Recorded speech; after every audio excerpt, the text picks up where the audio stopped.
आज की इस वीडियो में हम लोग सीए फाइनल का एक थ्योरेटिकल चैप्टर स्टार्टअप फाइनेंस को कवर कर रहे हैं। ये खास करके सीए फाइनल के स्टूडेंट के लिए रेलिवेंट है। सीएमए फाइनल एंड कैप 3 के स्टूडेंट के लिए रेलिवेंट नहीं है, उनके स्टडी मैट में ये चैप्टर जो है वो नहीं गिवन है। मैं आपको बता दूं, जो न्यू सिलेबस है, न्यू सिलेबस में 2 टॉपिक को इंट्रोड्यूस किया है सीए इंस्टीट्यूट ने। आपका एक है यूनिकॉर्न और एक है आपका सक्सेशन प्लान। इस दोनों पे थोड़ा ज़्यादा ध्यान दीजिएगा, क्योंकि नए टॉपिक से जो इंस्टीट्यूट क्वेश्चन फ्रेम करने की कोशिश जो है वो ज़्यादा करते हैं। ये जो आपका पीडीएफ है वो आपको डिस्क्रिप्शन में मिल जाएंगे, हमारे टेलीग्राम चैनल पे भी पहुंच जाएगा, वहाँ पे भी मिल जाएंगे। तो फटाफट इसको डाउनलोड कर लीजिए और आप इसको स्टार्ट करिए। और मैं जो इसको पूरे के पूरे चैप्टर, आपको 14 पेज की जो चैप्टर है उसको इस चार्ट पे मैं समराइज करूंगा। चार्ट पे कुछ कुछ चीज़ लिख के लाया हुआ है ताकि प्लेसिंग ऑलरेडी किया गया हो। पॉइंट्स वगैरह जो रिकॉल करेंगे यहाँ पे डालने की कोशिश करेंगे। और याद रखिएगा, आपकी जो एमसीक्यू वगैरह भी थ्योरी के चैप्टर पे एमसीक्यू बन सकता है। और अगर एमसीक्यू थ्योरी के चैप्टर पे बन गया, यानी कि जो केस सिनारियो बना रहा है इंस्टीट्यूट, जैसे आपने देखा होगा मई 2024 के आरटीपी में सिक्योरिटी एनालिसिस और सिक्योरिटाइजेशन पे 2 आपका जो केस सिनारियो बनाया था, उस तरीके से अगर स्टार्टअप पे भी केस सिनारियो बना ले तो थोड़ा सा आपके लिए मुश्किल हो सकता है, क्योंकि थियरी वाले केस स्टडी आपके लिए मुश्किल हो सकता है। तो अगर लॉजिकली पॉइंट्स वगैरह देखेंगे तो आपके लिए ज़्यादा अच्छा रहेगा, रिकॉल करना आपके लिए आसान हो जाएगा। तो अगर स्टार्टअप जो फाइनेंस है, इसको अगर फाइनेंस का मतलब तो आपको पता ही है, फंड रेज करना है ना, कहीं से फंड लाना, इसको फाइनेंस करना बोलता है। स्टार्टअप को फंडिंग करवाना स्टार्टअप फाइनेंस है। तो हमें ये जानना है कि स्टार्टअप क्या होगा, पहले उसको जानना है। कहाँ-कहाँ से फंड रेज़ करता है, इस चीज़ों को जानना है। और ये ज़्यादा अच्छे से समझ आएगा अगर आप लोग शार्क टैंक देखते होंगे। आजकल तो बहुत सारे यंग जनरेशन वाले के सबकी जो है पसंदीदा एक प्रोग्राम है, जो सोनी टीवी पे आते हैं, आपको सोनी लिव पे भी आपको मिल जाता है। तो ये जो शार्क टैंक अगर आप देखते हो तो ये चैप्टर बहुत अच्छे से समझ आएगा। इसकी मैक्सिमम टर्म्स वगैरह जो है, जो पिच देने आते हैं ना, वो सब यूज़ किया करते हैं। ठीक है? तो अगर देखते हो तो बहुत अच्छी बात है, नहीं देखे हो तो 1-2 देख लेना, अगर आपके पास टाइम है, नहीं है तो कोई बात नहीं। अभी तो हम जो टर्म्स वगैरह बोलेंगे, टर्म्स को याद कर लोगे तो भी काम चल जाएगा। ओके। आप एक चीज़ क्या देखते होंगे कि स्टार्टअप, कोई भी चीज़ स्टार्टअप, किसी भी बिज़नेस को एक सिर्फ़ किसी भी एक आइडिया आइडिया को अगर आप बिज़नेस का रूप देते हो, वही आपके लिए स्टार्टअप है। कुछ भी समझ जाओ आप। आपको लगता है कि एक अच्छे से पकौड़ा बनाते हो आप, एक अच्छे से नई वैरायटी की पकौड़ा बना दीजिए, वो भी आपके लिए एक स्टार्टअप है। आपको लगता है चाय तो एकदम यूनिक चाय मैं पिलाता हूँ, कोई बात नहीं, चाय बनाना शुरू कर दो, वो भी हो गया आपके लिए स्टार्टअप। बस आपका कुछ एक यूनिक आइडिया होना चाहिए जो लोगों की प्रॉब्लम को सॉल्व करे। एक और चीज़ याद रखना, क्योंकि आज तक एक चीज़ याद रखना, वही स्टार्टअप सक्सेस हुई है, वही स्टार्टअप एंटरप्रेन्योर बनी है, वही स्टार्टअप यूनिकॉर्न बना है जो किसी के प्रॉब्लम को सॉल्व किया है। ओला स्टार्टअप से यूनिकॉर्न बने हैं। यूनिकॉर्न, पहले ये चीज़ याद रखना, स्टार्टअप का ही बड़ा फॉर्मेट है। जो न्यू कॉन्सेप्ट आपका इंट्रोड्यूस हुआ है वो है कि अगर स्टार्टअप का साइज थोड़ा बड़ा हो जाए, कितना बड़ा साइज हो जाए, अगर उसका वैल्यूएशन डॉलर के टर्म में, क्योंकि जो यूनिकॉर्न वर्ड है ना, सिर्फ इंडिया के लिए नहीं है, वो वर्ल्ड वाइज यूज होता है। तो वर्ल्ड वाइज यूज होगा तो आपको पता है वर्ल्ड वाइज के लिए हम लोग कौन सी करेंसी में वैल्यूएशन को मेजर करते हैं, डॉलर में। अगर किसी स्टार्टअप का वैल्यूएशन डॉलर 1 बिलियन, यानी कि 100 करोड़ डॉलर टर्म में, डॉलर 100 करोड़ से ज्यादा का किसी का मार्केट वैल्यू हो जाए तो उसी स्टार्टअप को हम क्या बोलते हैं, यूनिकॉर्न। तो आप देखते होंगे कि जितने भी यूनिकॉर्न बने हैं ना आज के रेट पे, पिछले 5-7 साल में तो कितने सारे यूनिकॉर्न की लिस्ट दे रखा है, आपके स्टडी मैट में देखेंगे। तो वो जो बने हैं ना, वो कहीं ना कहीं प्रॉब्लम को सॉल्व किया। एक चीज याद रखना, चलो कोई नहीं, 2-4 यूनिकॉर्न का नाम आप देख लीजिए, यहाँ पे आपको यूनिकॉर्न का नाम दे रखा है इंस्टीट्यूट ने। ये अगर आप देखने जाओगे, वैसे ये देखिए, ये ईयर वाइज आपको यूनिकॉर्न का नाम दे रखा है कि देखो 2011 जो सबसे पहला यूनिकॉर्न जो इंडिया में बना है, इन मूवी, ये आपको इंडिया का सबसे फर्स्ट यूनिकॉर्न है, जो कि 2011 में बने थे। और आपको बता दूं, जो जीरोधा है वो आपके बूट स्ट्रैप, चलो उस पर बात करेंगे। और उड़ान जो है ना, फास्टेस्ट, 2 चीज याद रखना है। एक उड़ान, ये आपको बुक में लिखा हुआ है, मैं एक एक करके रीड नहीं कराऊंगा आपको। उड़ान हो गई और इन मूवी हो गए, ये 2 जो है ना, ये इन मूवी तो पहला यूनिकॉर्न है इंडिया का।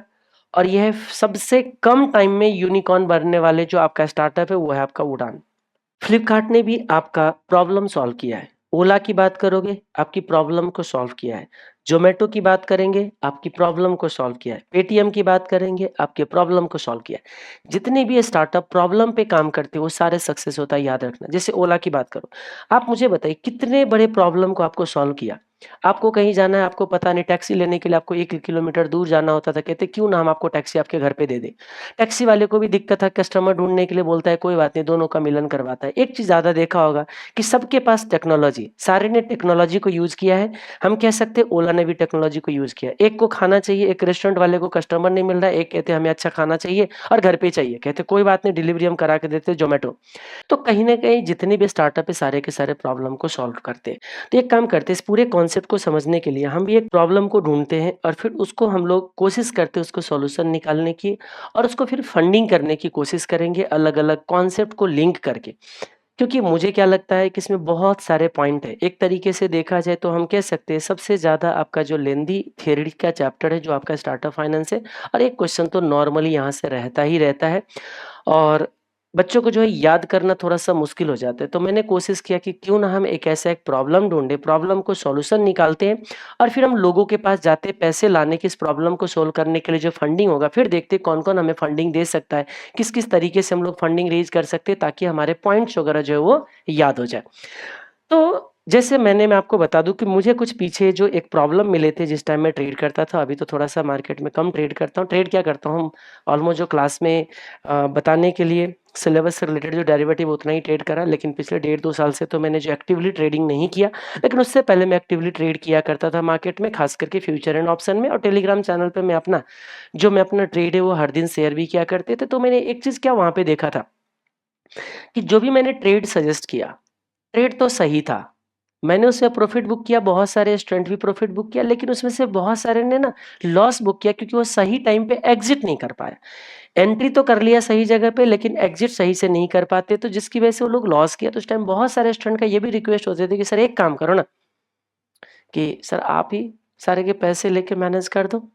यानी कि मेरे को 2 प्रॉब्लम नज़र आई थी। एक तो देखो, ट्रेडिंग लॉस होता था करेक्ट ट्रेड में भी उन लोगों को क्योंकि सही से एग्ज़िट नहीं कर पाते क्योंकि सेकंड-सेकंड के मिस्टेक में क्या कहते हैं हाथ से पैसे निकल जाते। और दूसरा miss information in stock market. Stock market में इतना ज़्यादा धोखाधड़ी हम कह सकते हैं, सबसे ज़्यादा जो फ्रॉड का एरिया है ना स्टॉक मार्केट के एजुकेशन है, सबसे बड़ी बात। तो मुझे जो लगता है ना 2 प्रॉब्लम इस 2 प्रॉब्लम को सॉर्ट आउट करने के लिए हम कुछ सॉल्यूशन ढूँढते और देखते कि स्टार्टअप हम बनाते। मैंने सोचा भी था पहले बहुत सारे इस पे रिसर्च भी किया था, लेकिन कुछ लीगल जो इश्यूज़ वगैरह है वो आने की वजह से फिर इसको मैंने इम्प्लीमेंट नहीं कर पाए थे। इसके लिए 2-3 लोगों को हायर भी कर लिया था कि चलो हम यही काम करते हैं, ठीक है? उसमें बहुत सारे टर्म्स एंड कंडीशन था, अब उतना तो हम यहाँ पे डिस्कशन नहीं करेंगे, लेकिन एक चीज़ तो समझ आया कि चलो ठीक है, स्टॉक मार्केट के प्रॉब्लम को हम लोग सॉल्व करते हैं। इसके लिए 2 चीज़ हो सकता है। जो मिस इन्फॉर्मेशन है उसके लिए तो देखो लोगों को एजुकेट करने पड़ेंगे और जो करेक्ट ट्रेड में जो लॉस हो जाता है उसको एक काम करते हैं लोगों से पैसे कलेक्ट करते हैं और उनके बिहाफ पे हम ट्रेड करते हैं क्योंकि मैं तो ट्रेड प्लेस कर ही रहा हूँ। मान लीजिए मैं 10 लाख रुपए का ट्रेड लेता हूँ, अगर वही में लोगों के पैसे आ जाएंगे तो अब 1 करोड़ का ट्रेड लेने लग जाएंगे। ट्रेड तो वही है जितना हम 10 लाख पे कमाया करते प्रॉफिट बुक करते थे, अब उसके रिस्पेक्ट में अब 10 टाइम्स हो जाएंगे, 100 टाइम्स हो जाएंगे। तो इस तरीके से हमने सोचा कि चलो ठीक है एक पैसे पूल करते हैं, लेकिन यही चीज है कि यही चीज नहीं कर पाते हैं तो यही लीगल इश्यूज आ जाते हैं, तो नहीं कर पाते। लेकिन अभी मान लो थोड़ा देर के लिए नोशनल कि हाँ अगर इसमें कोई लीगल डिफिकल्टीज ना हो तो क्या ये काम कर सकते थे? हाँ। तो हमने बोला कि देखिए इसकी जो सॉल्यूशन है ना, कलेक्ट करते हैं ट्रेडर का फंड और फिर मैं यहाँ पे ट्रेड करता हूँ, ठीक है? और डेवलप करते हैं ऐप्स और वेबसाइट क्योंकि अब लोगों से पैसे लेंगे तो उनको ये भी तो जानने की हक होना चाहिए ना कि आज कितना मेरे पैसे बढ़े या घटे। जैसे आप म्यूचुअल फंड को पैसे देते हो, तो डेली बेसिस पे एनएवी ट्रैक कर सकते हो कि हमने जो पैसे लगाया था, हमारा पैसा बढ़ा या घटा। इन सारे चीज़ों को ट्रैक करने के लिए हम लोग क्या करते हैं, म्यूचुअल फंड की जो ऐप्स वगैरह है उस पे जाके अपनी इन्वेस्टमेंट को ट्रैक कर सकते हो। तो मैंने बोला कि लोगों से अगर फंड कलेक्ट करूँगा, तो उनको अपनी इन्वेस्टमेंट भी तो ट्रैक करने के लिए मुझे देना पड़ेगा। तो मैं क्या करूँगा, मैं एक मोबाइल ऐप्स बना लूँगा या फिर वेबसाइट बनाएँगे जिसमें डेली बेसिस पे अपडेट कर देंगे कि देखिए आज आपके पैसे कितना ग्रो किया। बाद में कोई अगर दे देना चाहेगा तो उसी पैसे पे हम उनसे जितना बढ़े हुए वैल्यू होगा उस पे फंडिंग लेंगे। तो इस सारे चीज़ों के लिए मुझे डेवलप करने पड़ेंगे, तो कहीं न कहीं टेक्नोलॉजी की तो यूज़ होगा ही होगा, याद रखना। बिना टेक्नोलॉजी कोई भी स्टार्टअप स्टार्ट नहीं होती है। एक चीज़ याद रखना, तो मुझे वो टेक्नोलॉजी यूज़ करने पड़ेंगे, ऐप्स डेवलप करने पड़ेंगे और इतना ही नहीं, इसके लिए मुझे वीडियो और लोगों को एजुकेट करने के लिए मुझे वीडियो रिकॉर्ड करने पड़ेंगे। और मैंने सोचा कि चलो एक काम करते हैं, बुक्स भी पब्लिश कर लेते हैं और बुक्स भी हम लोग क्या करेंगे मार्केट में सेल किया करेंगे। तो वीडियो के मार्फत से भी लोगों को एजुकेट कर सकते हैं और हम लोग बुक के मार्फत भी कर सकते हैं। ये मैंने सॉल्यूशन ढूँढा। इसमें सबसे पहला स्टेप आता है कि एक एंटिटी को क्रिएट करना है मुझे। एंटिटी क्यों क्रिएट करना है? क्योंकि लोगों से फंड कलेक्ट कर रहा हूँ। तो थोड़ा-सा लोगों को भरोसे भी जीतने हैं, क्यों देखो भाई, मेरे इंडिविजुअल अकाउंट में पैसे नहीं दे रहा, मैं इंडिविजुअल अकाउंट में किस बेसिस में फंड मैं कलेक्ट करूँगा? तो मैंने सोचा कि चलो एक काम करते हैं, प्राइवेट लिमिटेड कंपनी बना देते हैं, क्योंकि उनको फिर उनके पैसे का हिसाब भी तो होना चाहिए ना। तो मैं क्या करूँगा, इक्विटी इश्यू कर दूँगा। जितने-जितने लोगों ने पैसे दिया है, उतना इक्विटी शेयर इश्यू कर दूँगा। उनके पास प्रूफ हो गई कि हाँ, उन्होंने पैसे दिया है। अगर मान लीजिए ऐसे ही पैसे दिया, मैं कल के डेट में बोल दूँ कि पैसे आपने नहीं दिया, तो फिर उसका क्या क्या रेलेवेंस रह जाएगा? फिर तो हो सकता है कि मैं फ्रॉड करने लग जाऊँ। तो इसीलिए मुझे लगा कि एक एंटिटी बना लेना चाहिए। तो चलो, इस एंटिटी में क्या हो सकता है? देखो, एक तो प्राइवेट लिमिटेड कंपनी भी हो सकता है और एक पार्टनरशिप भी हो सकता है, याद रखना, और ये एलएलपी भी हो सकता है। लेकिन ऐसा नहीं होना चाहिए कि नॉट अंडर रिकंस्ट्रक्शन। ऐसा नहीं कि मेरे पास एक पुराना कंपनी, उसको मैं रिकंस्ट्रक्ट कर दूँ, या जैसे मान लीजिए मेरा एक कंपनी चल रहा है, उसी के अंदर मैं ले लूँ, नहीं, वो नहीं करना है। क्योंकि इसमें बोला गया है, क्योंकि देखो, मेरा मेन ऑब्जेक्टिव ये भी है कि गवर्नमेंट जो स्टार्टअप के लिए जो फंडिंग कर रहा है, एक इनिशिएटिव कर रखा है, जिसमें startup India, stand up India के लिए जो बहुत सारे स्कीम वगैरह दे रखा है, जिसमें आपको लोन प्रोवाइड करते हैं, फिर उसमें क्या कहते हैं, टैक्स फ्री, जो आपकी इनकम है उसको टैक्स फ्री किया गया, जो आपके जो स्कीम दिया गया गवर्नमेंट के थ्रू, उसको मुझे बेनिफिट भी लेना है। तो इस बेनिफिट अगर लेना है, तो उसके लिए आपको क्या एक चीज याद रखना, आपके एंटिटी प्राइवेट लिमिटेड हो सकता है, पार्टनरशिप हो सकता है, एलएलपी हो सकता है।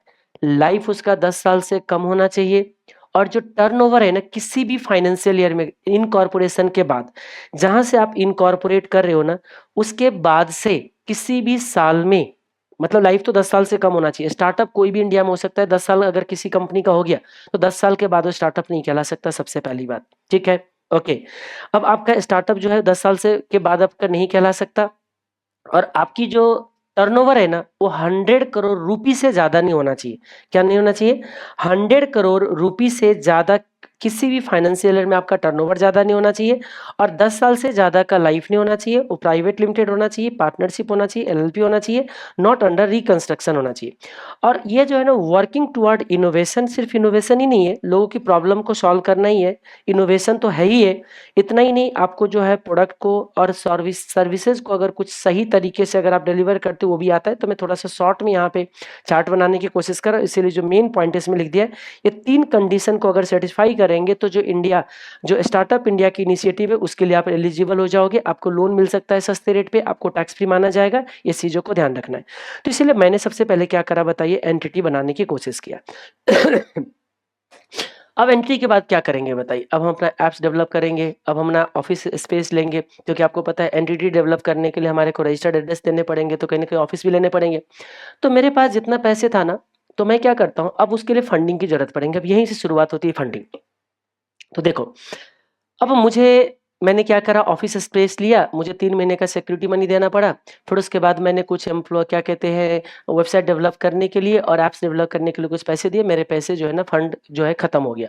तो सबसे पहला स्टार्टअप का फंडिंग क्या होता है, याद रखना, जो है इसको कहते हैं हम लोग पर्सनल फाइनेंसिंग। याद रखना, जो सबसे पहला जो आपका innovative way to finance startup बोलते हैं, स्टार्टअप को फाइनेंस करने का इनोवेटिव इनोवेटिव वे जो है, सबसे पहले है आपका क्या बताइए, पर्सनल फाइनेंस। याद रखना, पर्सनल फाइनेंस ये हमारा जो है, ये सबसे पहला स्टेप हो गया, अपने जेब से पैसे लगाया। जैसे मैंने ऐप्स डेवलपर वाले को दे दिया, अब कुछ दूर तक पहुंचे हमने। अब ऐसा तो है नहीं कि 100% हमने स्टार्टिंग में दे दिया, तो अब मेरे को शॉर्टेज थोड़ा सा कम पड़ रहा है। अब मैं क्या करूंगा बताइए, मेरे पास क्रेडिट कार्ड था 3-4, मैंने एक काम किया, क्रेडिट कार्ड की जो लिमिट है ना, उसको यूज करके इन लोगों को फंडिंग कर दिए। तो पर्सनल क्रेडिट लाइन भी एक हमारे लिए बन जाता है, याद रखना। पर्सनल क्रेडिट लाइन से भी आप लोग क्या कर सकते हो, फंडिंग कर सकते हो। मैं पहले बोलते चलता हूँ, फिर बाद में जाके मैं आपको बुक से रीड करवा दूंगा, ठीक है? यही है। अब आप देखिए क्या हुआ, मैंने जो स्टार्टअप किया, मैंने ऐप्स भी डेवलप कराने के लिए कुछ पैसे दे दिए, वेबसाइट के लिए कुछ पैसे दे दिए। अभी भी मेरे पैसे जो है शॉर्टेज हो गए। अब मैं क्या करूंगा, सोच के देखो, किसी भी स्टार्टअप वाले को पहले अपना पैसे खत्म होता है, फिर उसके बाद वो क्रेडिट कार्ड का जो है यूज कर लेते हैं। अब उसके बाद कहाँ पहुंचा वो, पेरेंट्स के पास, यानी कि फैमिली एंड फ्रेंड के पास जाता है। तो ये जो फैमिली एंड फ्रेंड है ना, फैमिली एंड फ्रेंड, ये भी हमारे लिए क्या बन जाएगा बताइए, एक फंड का सोर्स हो गया। इनसे भी हम पैसे मांग सकते हैं। अब फैमिली में भी हमें कुछ पैसे दे दिया, उससे भी हमने कुछ जो है ये डेवलपर को पेमेंट कर दिए, कुछ फ्रेंड ने भी दिया और कुछ फ्रेंड ने हमें सजेस्ट किया कि अरे एक काम करो, तुम ऐसा क्यों नहीं करते कि तुम्हारे जैसे और भी कोई स्टार्टअप वाले सब जो है ना वो भी आपको फंडिंग करने के लिए तैयार है, वो भी आपको फंडिंग दे सकता है। मैं कहता हूँ ऐसा कौन है भाई? जैसे आप देखते होंगे कि आपको कोई सामान बेचना होता है, आज मुझे कैलकुलेटर बेचना है, मैं कहाँ जाऊँगा? ओएलएक्स पे जाऊँगा। और आप बोलोगे कि मान लीजिए मुझे बेचना था, मैंने अपने दोस्तों को बोला देखो जी कैलकुलेटर बेचना है, मेरे को कोई बायर नहीं मिल रहा है। कहते हैं अरे जाओ ना ओएलएक्स पे, कोई ना कोई बायर मिल ही जाएगा। इसका मतलब एक प्लेटफॉर्म है जहाँ पे दो लोग मिलता है। एग्जैक्टली वही चीज़ है। ये फ्रेंड ने मुझे क्या सजेस्ट किया, कहते हैं कि देखो जी आप एक काम करो, आप चले जाओ एक ऐसा वेबसाइट पे जाइए जिससे मैं आपको बता दूं कि क्या कहते हैं, लैंडबॉक्स। लैंडबॉक्स एक पीयर टू पीयर फाइनेंस करने वाले क्या है, एक वेबसाइट है। हम क्या बोलते हैं यहाँ पे, ये हमारा आ गया पीयर टू पीयर फाइनेंस। ध्यान से रखिएगा, याद रखते चलिए। मैं जानबूझ के लिख रहा हूं ताकि याद हो जाएगा आप लोगों को, क्योंकि मेरा लिखा हुआ सारा कुछ है, लेकिन क्या होगा याद नहीं रह पाएगा। जैसे देखो अभी मैं जो भी कुछ बोल रहा हूं, ये देखिए आपका पहला ही जो इनोवेटिव वे टू फाइनेंस जो है ना, ये देखो ये जो हमारा innovative way to finance the startup है, इसमें देखो सबसे पहला फंडिंग क्या है बताइए, personal finance, personal credit line, family and friend. अब ये आता है पीयर टू पीयर लेंडिंग। तो पता तो होना चाहिए ना पीयर टू पीयर लेंडिंग। तो हमारे फ्रेंड ने सजेस्ट किया कि एक काम करो, कोई वेबसाइट पे चले जाओ, वहां पे हमारे जैसे सिमिलर रिस्क ग्रुप के जो लोग हैं, याद रखना पीयर टू पीयर की बात हो रही है। तो मैं यहाँ पे जाता हूँ, लैंड बॉक्स पे चला गया मैं। ये एक आपको लैंड बॉक्स है, इसमें मैंने यूजर आईडी भी क्रिएट कर रखा है। मान लीजिए अभी 1 मिनट के लिए मैं यहाँ से लॉगिन भी कर लूँ। ये मैंने लॉगिन कर लिया, देखना आपको यहाँ पे नेम आ गया। इसमें दो तरीके से आप लॉगिन कर सकते हो, या तो आप एज ए बोरोवर जो फंड रेज करने वाले हो, या डिपॉजिटर जो फंड देने वाले हो। मैंने एज ए इन्वेस्टर यहाँ पे लॉगिन किया हुआ था, अपना आईडी बनाया हुआ है, इसलिए यहाँ पे ब्राउज इन्वेस्टमेंट आ रहा है। इसमें कह रहा है कि देखो 24 मंथ के लिए 24 कितने दिन के लिए आप करना चाह रहे हो, कितना % का रिटर्न आ रहा है, ये सारा कुछ दिखा रहा है। और जब बोरोवर यहाँ पे लॉगिन करेंगे तो बोरोवर का पूरा केवाईसी लेंगे। फिर उसके बाद क्रेडिट स्कोर देखेंगे कि पास ट्रैक रिकॉर्ड क्या है, जो आपका सिविल स्कोर जो आपको बैंक वाले अपडेट करते हैं उसके बेसिस पे सिविल स्कोर को ही मेन बेस बनाते हैं लोग, क्योंकि कहीं ना कहीं बोरोवर का क्रेडिट स्कोर ही उसकी ट्रैक रिकॉर्ड को बताता है। तो उसके बेसिस पे यहाँ पे रेट डिसाइड होती है। तो एक ये कौन सी है, पीयर टू पीयर लेंडिंग जो है, ये वाले एक प्लेटफॉर्म हो गया। तो मेरे दोस्त ने बोला कि अरे एक काम करो ना, पीयर टू पीयर लेंडिंग कर लो हमारे जैसे। लेकिन एक चीज याद रखना, पीयर टू पीयर लेंडिंग में जो आपको ध्यान रखना ये है कि हमारे जैसे सिमिलर ग्रुप वाले लोग जो है ना, एक दूसरों को क्या करते हैं, हेल्प करते, फंड रेज करते, फंड देते। एक किसी ने बोला कि अरे, उसी दोस्त ने बोला कि एक और चीज है आपके पास, आप क्या कर सकते हो, क्राउड फंडिंग भी कर सकते हो। नाम में ही सब कुछ लिखा है, क्राउड से, भीड़ से फंडिंग लेना। अब भीड़ मुझे फंडिंग क्यों देगा? तो मान लीजिए मैं लोगों को क्या कहता हूँ कि देखो, अब क्राउड फंडिंग के लिए भी बहुत सारे आपको, मेनली क्राउड फंडिंग जो लोग जानते हैं आज के रेट पे, जो आप देखते हो कि ये जो किसी की तबीयत खराब होते हैं, किसी को मेडिकल ट्रीटमेंट के लिए जो फंड रेज करना होता है, वो ज़्यादातर केस में आज के रेट पे जो है ना क्राउड फंडिंग करता है। जैसे केटो, मिलाप, ये सारे जो है आपका क्राउड फंडिंग का वेबसाइट है। जैसे आप मिलाप पे जाते हो तो ये जो ये भी ये सबसे ज़्यादा फेमस है आज के रेट पे, हम कह सकते हैं मिलाप जो है ना आपका क्राउड फंडिंग। देखो क्राउड फंडिंग प्लेटफॉर्म है, लेकिन ये खास करके किसके लिए है? ये जैसे इस पे देखोगे तो मैक्सिमम आपका जो मेडिकल पेशेंट वगैरह होंगे वही सारा जो है यहाँ पे देखिए, सारे अपने अपने प्रॉब्लम से जितने भी चीज़ होंगे, इवन डॉक्टर का प्रिस्क्रिप्शन, सारे कुछ यहाँ पे अटैच मिल जाएगा। किसी पे भी आपका क्लिक करोगे तो जैसे इन्होंने 15 लाख का जो फंड रेज कर चुका है, 4 लाख इस तरीके से। और इस पे फंड रेज करने के एक बेनिफिट क्या हो जाता है, जो डोनेट करता है उसको एटीजी का डिडक्शन मिल जाते हैं। क्योंकि जो आप देखते हो डोनेशन के केस में, क्योंकि मान लीजिए अगर पर्सनली किसी को देते हो तो फिर एटीजी का डिडक्शन नहीं मिलेगा। इन लोगों ने परमिशन ले रखा होता है, तो टैक्स बेनिफिट के लिए भी लोग इसके प्लेटफॉर्म के थ्रू जाते हैं। फिर बोलो कि इसके ये जो हम लोग फंड रेज करेंगे तो ये भी तो कुछ चार्ज करता होगा। देखिए आपके पास चॉइस है, आप पे डिपेंड करता है कि आप कितना देना चाहते हो। मान लीजिए हम यहाँ पे गए, जैसे डोनेट नाउ पे अगर जाते हो तो यहाँ पे ऑप्शन आता है कि आप कितना डोनेट करना चाहते हो और कितना टिप्स देना चाहते हो। जैसे मान लीजिए अभी यहाँ पे 16% रखा है कि अच्छा 16% वो लेगा 2,500 अगर आप देते हो तो आपके पास चॉइस है, आप जितना इनको डोनेट करना चाहते हो करिए। लेकिन यहाँ पे याद रखना, इस पे अदर्स करके आप इनको 10 रुपये का भी आप डोनेशन दे सकते हो, आप चाहो तो 20 रुपये का भी टिप्स दे सकते हो। इसको टिप्स के नाम देते हैं। यानी कि बाकी जो बैलेंसिंग फंड है वो सारे के सारे जो फंड रेजर है उनके पास जाते हैं। और इतना ही नहीं, और भी आगे कहते हैं, आप अपना नाम नहीं बताना चाहते हो तो यहाँ पे आप एनोनिमसली कर लीजिए। और जब आगे जाओगे तो यहीं पे बोलेगा एटीजी के आपको सर्टिफिकेट भी चाहिए क्या? आप बोलोगे अगर हाँ कि एटीजी का मुझे डिडक्शन के सर्टिफिकेट चाहिए, ठीक है, 2 मैंडेटरी फील्ड्स आर रिक्वायर्ड। अच्छा ठीक है, बताने के बाद वो पूरा का पूरा पैन नंबर वगैरह लेते, फिर उसके बाद क्या करते हैं, ये पैसे देते। इसी तरीके से आप देखोगे तो किक स्टार्ट जो है ना, एक स्टार्टअप के लिए क्राउड फंडिंग है, CICKSTAR स्टार्टर जो होंगे ना, ये आपका जो है ना, ये किक स्टार्टर जो है ना, स्टार्टअप के लिए क्राउड फंडिंग है, ध्यान से रखिएगा, ठीक है। अब देखिए ये सब जो है ना, ये कुछ कुछ स्टार्टअप्स वगैरह है, वो अपने अपने लिए क्या कर रहे हैं बताइए, फंड रेज कर रहा है। जैसे मान लीजिए मुझे भी फंड रेज करना है, क्राउड फंडिंग करना है, मैं जाता हूँ स्टार्टअप प्रोजेक्ट। अब मैं अपने प्रोजेक्ट का डिटेल बताऊंगा। अब बोलोगे क्राउड को क्या बोल के मैं फंड रेज करूँ, सोच के देखो, इस भीड़ को मैं क्या बोल के फंड रेज करूँ, स्टार्टअप प्रोजेक्ट। अब मैं क्या करूंगा, अपना पूरा का पूरा डिटेल दूंगा, किस सेक्टर में किस में आता है हमारा ये, है ना, इसमें से किस में फॉल करता है, फिर उसके बाद सब कैटेगरी आएगा, इसमें से बताइए, सिलेक्ट करिए, अब अपना डिटेल्स दीजिए। अब आते हैं सवाल कि लोग हमें पैसे क्यों देगा। हम लोगों को बोलेंगे कि देखो, मैं ये लोगों की प्रॉब्लम को सॉल्व कर रहा हूँ, आप अगर हमें अभी फंड रेज करने में अगर आप हेल्प करते हो, तो मैं आपको, मान लीजिए मैं जैसे वीडियो में मैं कह रहा हूँ कि मैं वीडियो से भी एजुकेट करूंगा, बुक्स बनाऊंगा, तो मैं आप लोगों को क्या करूंगा, ये फ्री ऑफ कॉस्ट बुक्स में एज ए गिफ्ट भेज दूंगा, या मैं कुछ वीडियो आपको दूंगा। यानी कि इसमें क्या है, ध्यान से रखना, ये जो क्राउड से फंडिंग कर रहा हूं, तो कहीं ना कहीं उसको कुछ ना कुछ हम लोग बेनिफिट दे रहे हैं। तो हमें लोगों ने बोला कि, हाँ, मेरे दोस्तों ने सजेस्ट किया कि एक काम कर सकते हो, क्राउड फंडिंग के रास्ते भी फंड रेज कर सकते हो। तो ठीक है, तो उस प्लेटफॉर्म को हम यूज कर सकते हैं। फिर उन्होंने बोला कि या तो एक काम कर सकते हो, माइक्रो लोन ले सकते हो, छोटे छोटे माइक्रो लोन, 3 कैटेगरी में रख देना आप इसमें। माइक्रो लोन, इंडिविजुअल्स के पास जाता हूँ और सस्ते रेट पे मैं छोटा छोटा लोन ले लेता हूँ इंडिविजुअल से। तो देखो क्या हो गया, अपना पैसे लगाया, क्रेडिट कार्ड से लगाए, फैमिली और फ्रेंड के पास गए, फ्रेंड ने मुझे 3 और तरीका सजेस्ट कर दिया, वो तीनों ऐसा तरीका से जहाँ पे पब्लिक के पास जाना था, पीयर टू पीयर फाइनेंस। देखो पीयर टू पीयर फाइनेंस और माइक्रो लोन में क्या डिफरेंस है, ये हम इंडिविजुअल से करते हैं, और पीयर टू पीयर फाइनेंस में जो होते हैं ना, हम ग्रुप ऑफ द कंपनी के साथ करते हैं। ये देखो पीयर टू पीयर फाइंडिंग में जाओगे ना, तो यहाँ पे बस एक चीज याद रखना है कि small and ethnic business group having similar faith और interest generally support each other in their startup endeavours. तो एक चीज याद रखना है, क्या बताइए, similar business group having same business faith, और जो वो है ना, वो पैसे लगाते इस तरीके में, किसमें, पीयर टू पीयर लेंडिंग में।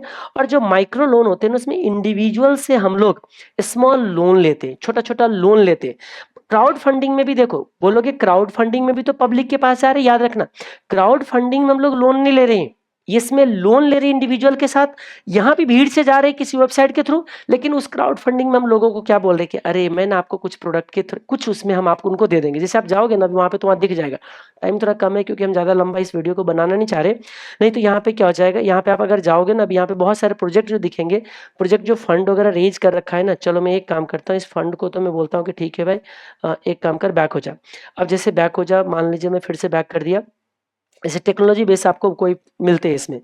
अब देखो इसमें किस तरीके, जैसे सपोज कीजिए टेक्नोलॉजी बेस्ड कुछ आ गए इसमें, कुछ कुछ दिख रहा है, गेम वगैरह ज़्यादा दिख रहे हैं इसमें, ठीक है, वेव ऑसम कंज्यूमर प्रिंटर। जैसे आप मान लीजिए कोई टाइगर कंज्यूमर प्रिंटिंग के लिए वो फंड रेज कर रहा है, ये कह रहा है कि देखो 3000 समथिंग परसेंट फंड रेज कर चुका है, ये तो 28,000% फंड रेज कर चुका है। अर्जेंट जो भी है, private cloud storage solution, private cloud storage solution के लिए कुछ काम करे, ठीक है। चलो ये सब देखते रहिएगा, बस मेरा मेन मकसद क्या है कि आपको नाम याद हो जाए, crowd funding, micro loan, peer to peer lending, ठीक है, वो सजेस्ट कर दिए। अब क्या होगा देखिए, अब जो है हमारा, अब हम क्या कर रहे हैं, एक चीज ध्यान से रखना कि मुझे अब कुछ फंड और लाने का 3 और रास्ता है, जिसमें से सपोज कीजिए कि मुझे बुक्स भी पब्लिश करना है, क्योंकि अगर बुक पब्लिश के पॉइंट ऑफ व्यू से अगर आप याद करोगे तो सारे के सारे पॉइंट आप आराम से याद कर सकते हो। तो उसमें क्या है, ध्यान से सुनो आप, कि मुझे बुक अगर प्रोड्यूस करना है, तो बुक में तो प्रोड्यूस करने का भी खर्चा आएगा, है ना, क्योंकि है क्या कि बाकी चीज सर्विसेज है, तो सर्विसेज में थोड़ा सा आप लिंक नहीं कर पाओगे। अगर बुक्स बुक्स भी मुझे प्रोड्यूस करके मुझे बेचना है, तो उससे आप अच्छे से लिंक कर पाओगे। तो बुक्स बनाने के लिए मैं पहले क्या करूंगा, मुझे बताओ, बुक्स के लिए भी अलग अलग स्टेज होंगे, हाँ जी। तो एक काम करता हूँ, अब बाकी जो 3 मेथड है उसको मैं थोड़ा सा पेंडिंग रख के मैं बुक्स बनाने की तरफ थोड़ा सा एक स्टेज वाइज आगे बढ़ता हूँ। ध्यान से सुनिए, अब स्टेज मान लीजिए क्या क्या है, देखिए, suppose I am going to publish book, book publish करने के लिए सबसे पहला स्टेज होता है कि मुझे R&D for the product development, कि मैं बुक्स बनाऊंगा, किस तरीके की बुक पढ़ना चाहता है, क्योंकि आपको पता है स्टॉक मार्केट में ज्यादा से ज्यादा लोग जो होते हैं नॉन फाइनेंस बैकग्राउंड वाले सब भी आ जाते हैं, डॉक्टर है, इंजीनियर है, कुछ और किया है, कुछ और किया है, जिसको फाइनेंस नहीं पता है वो भी लोगों को देखो और पहुंच गए कॉल ट्रेड करने के लिए, जो भी है। तो हम सिंपली ये कह रहे हैं कि हमें पहले रिसर्च एंड डेवलपमेंट करने पड़ेंगे, R&D, याद रखना, कोई भी प्रोडक्ट बनाने से पहले आपको R&D याद रखना है। जो भी कुछ बता रहा हूँ सारे बुक्स की स्टेप है जो आपको याद करने हैं, ठीक है।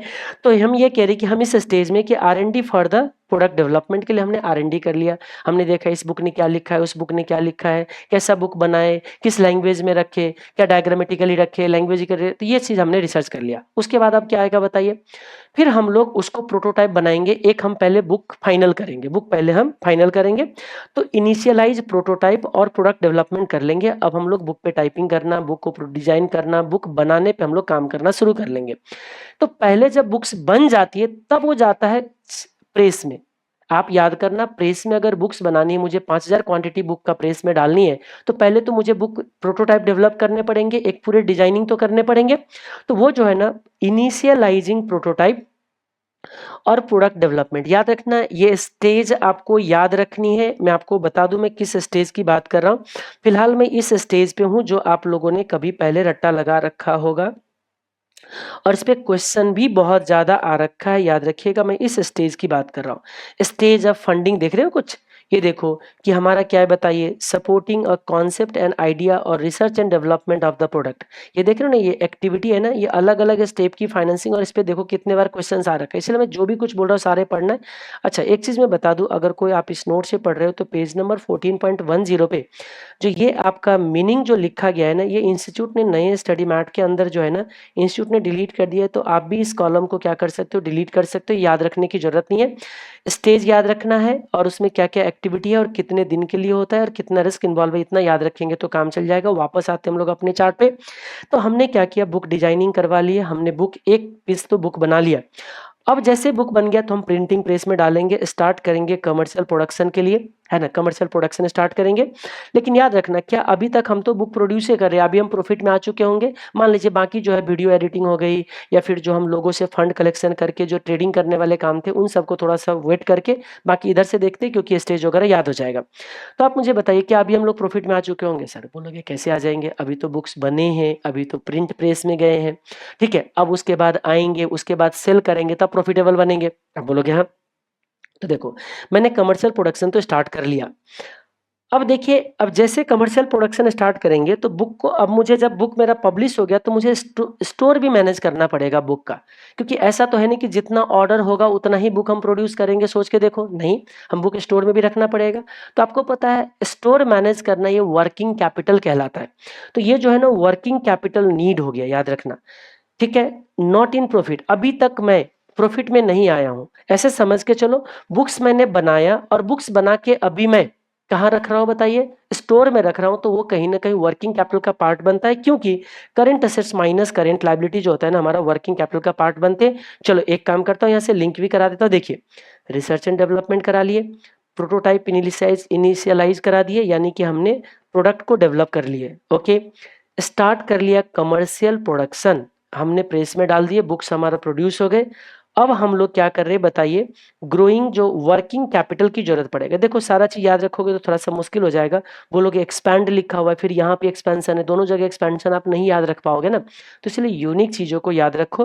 तो आपको बस ध्यान क्या रखना है कि देखो, वर्किंग कैपिटल की नीड की बात करें, वो जरूरत पड़ेंगे हम अभी, अलग अलग स्टेप की फंडिंग है। फिर से रिपीट कर रहा हूँ, ये सब क्यों बता रहा हूँ, क्योंकि देखो, हो सकता है मुझे फंड की जरूरत पड़े रिसर्च एंड डेवलपमेंट के लिए, सोच के देखो आप। हो सकता है रिसर्च एंड डेवलपमेंट के लिए फंड की जरूरत पड़े। हो सकता है ये पैसे तो मैंने अपना लगा लिया हो, या आपने क्रेडिट कार्ड से बिल पे कर दिया हो, है ना। अब मुझे स्टाफ रखना पड़ा, उसको डिजाइनिंग करवाना पड़ रहा है, डिजाइनर है बैठे हुए 10 स्टाफ जो है उस बुक पे काम कर रहा है।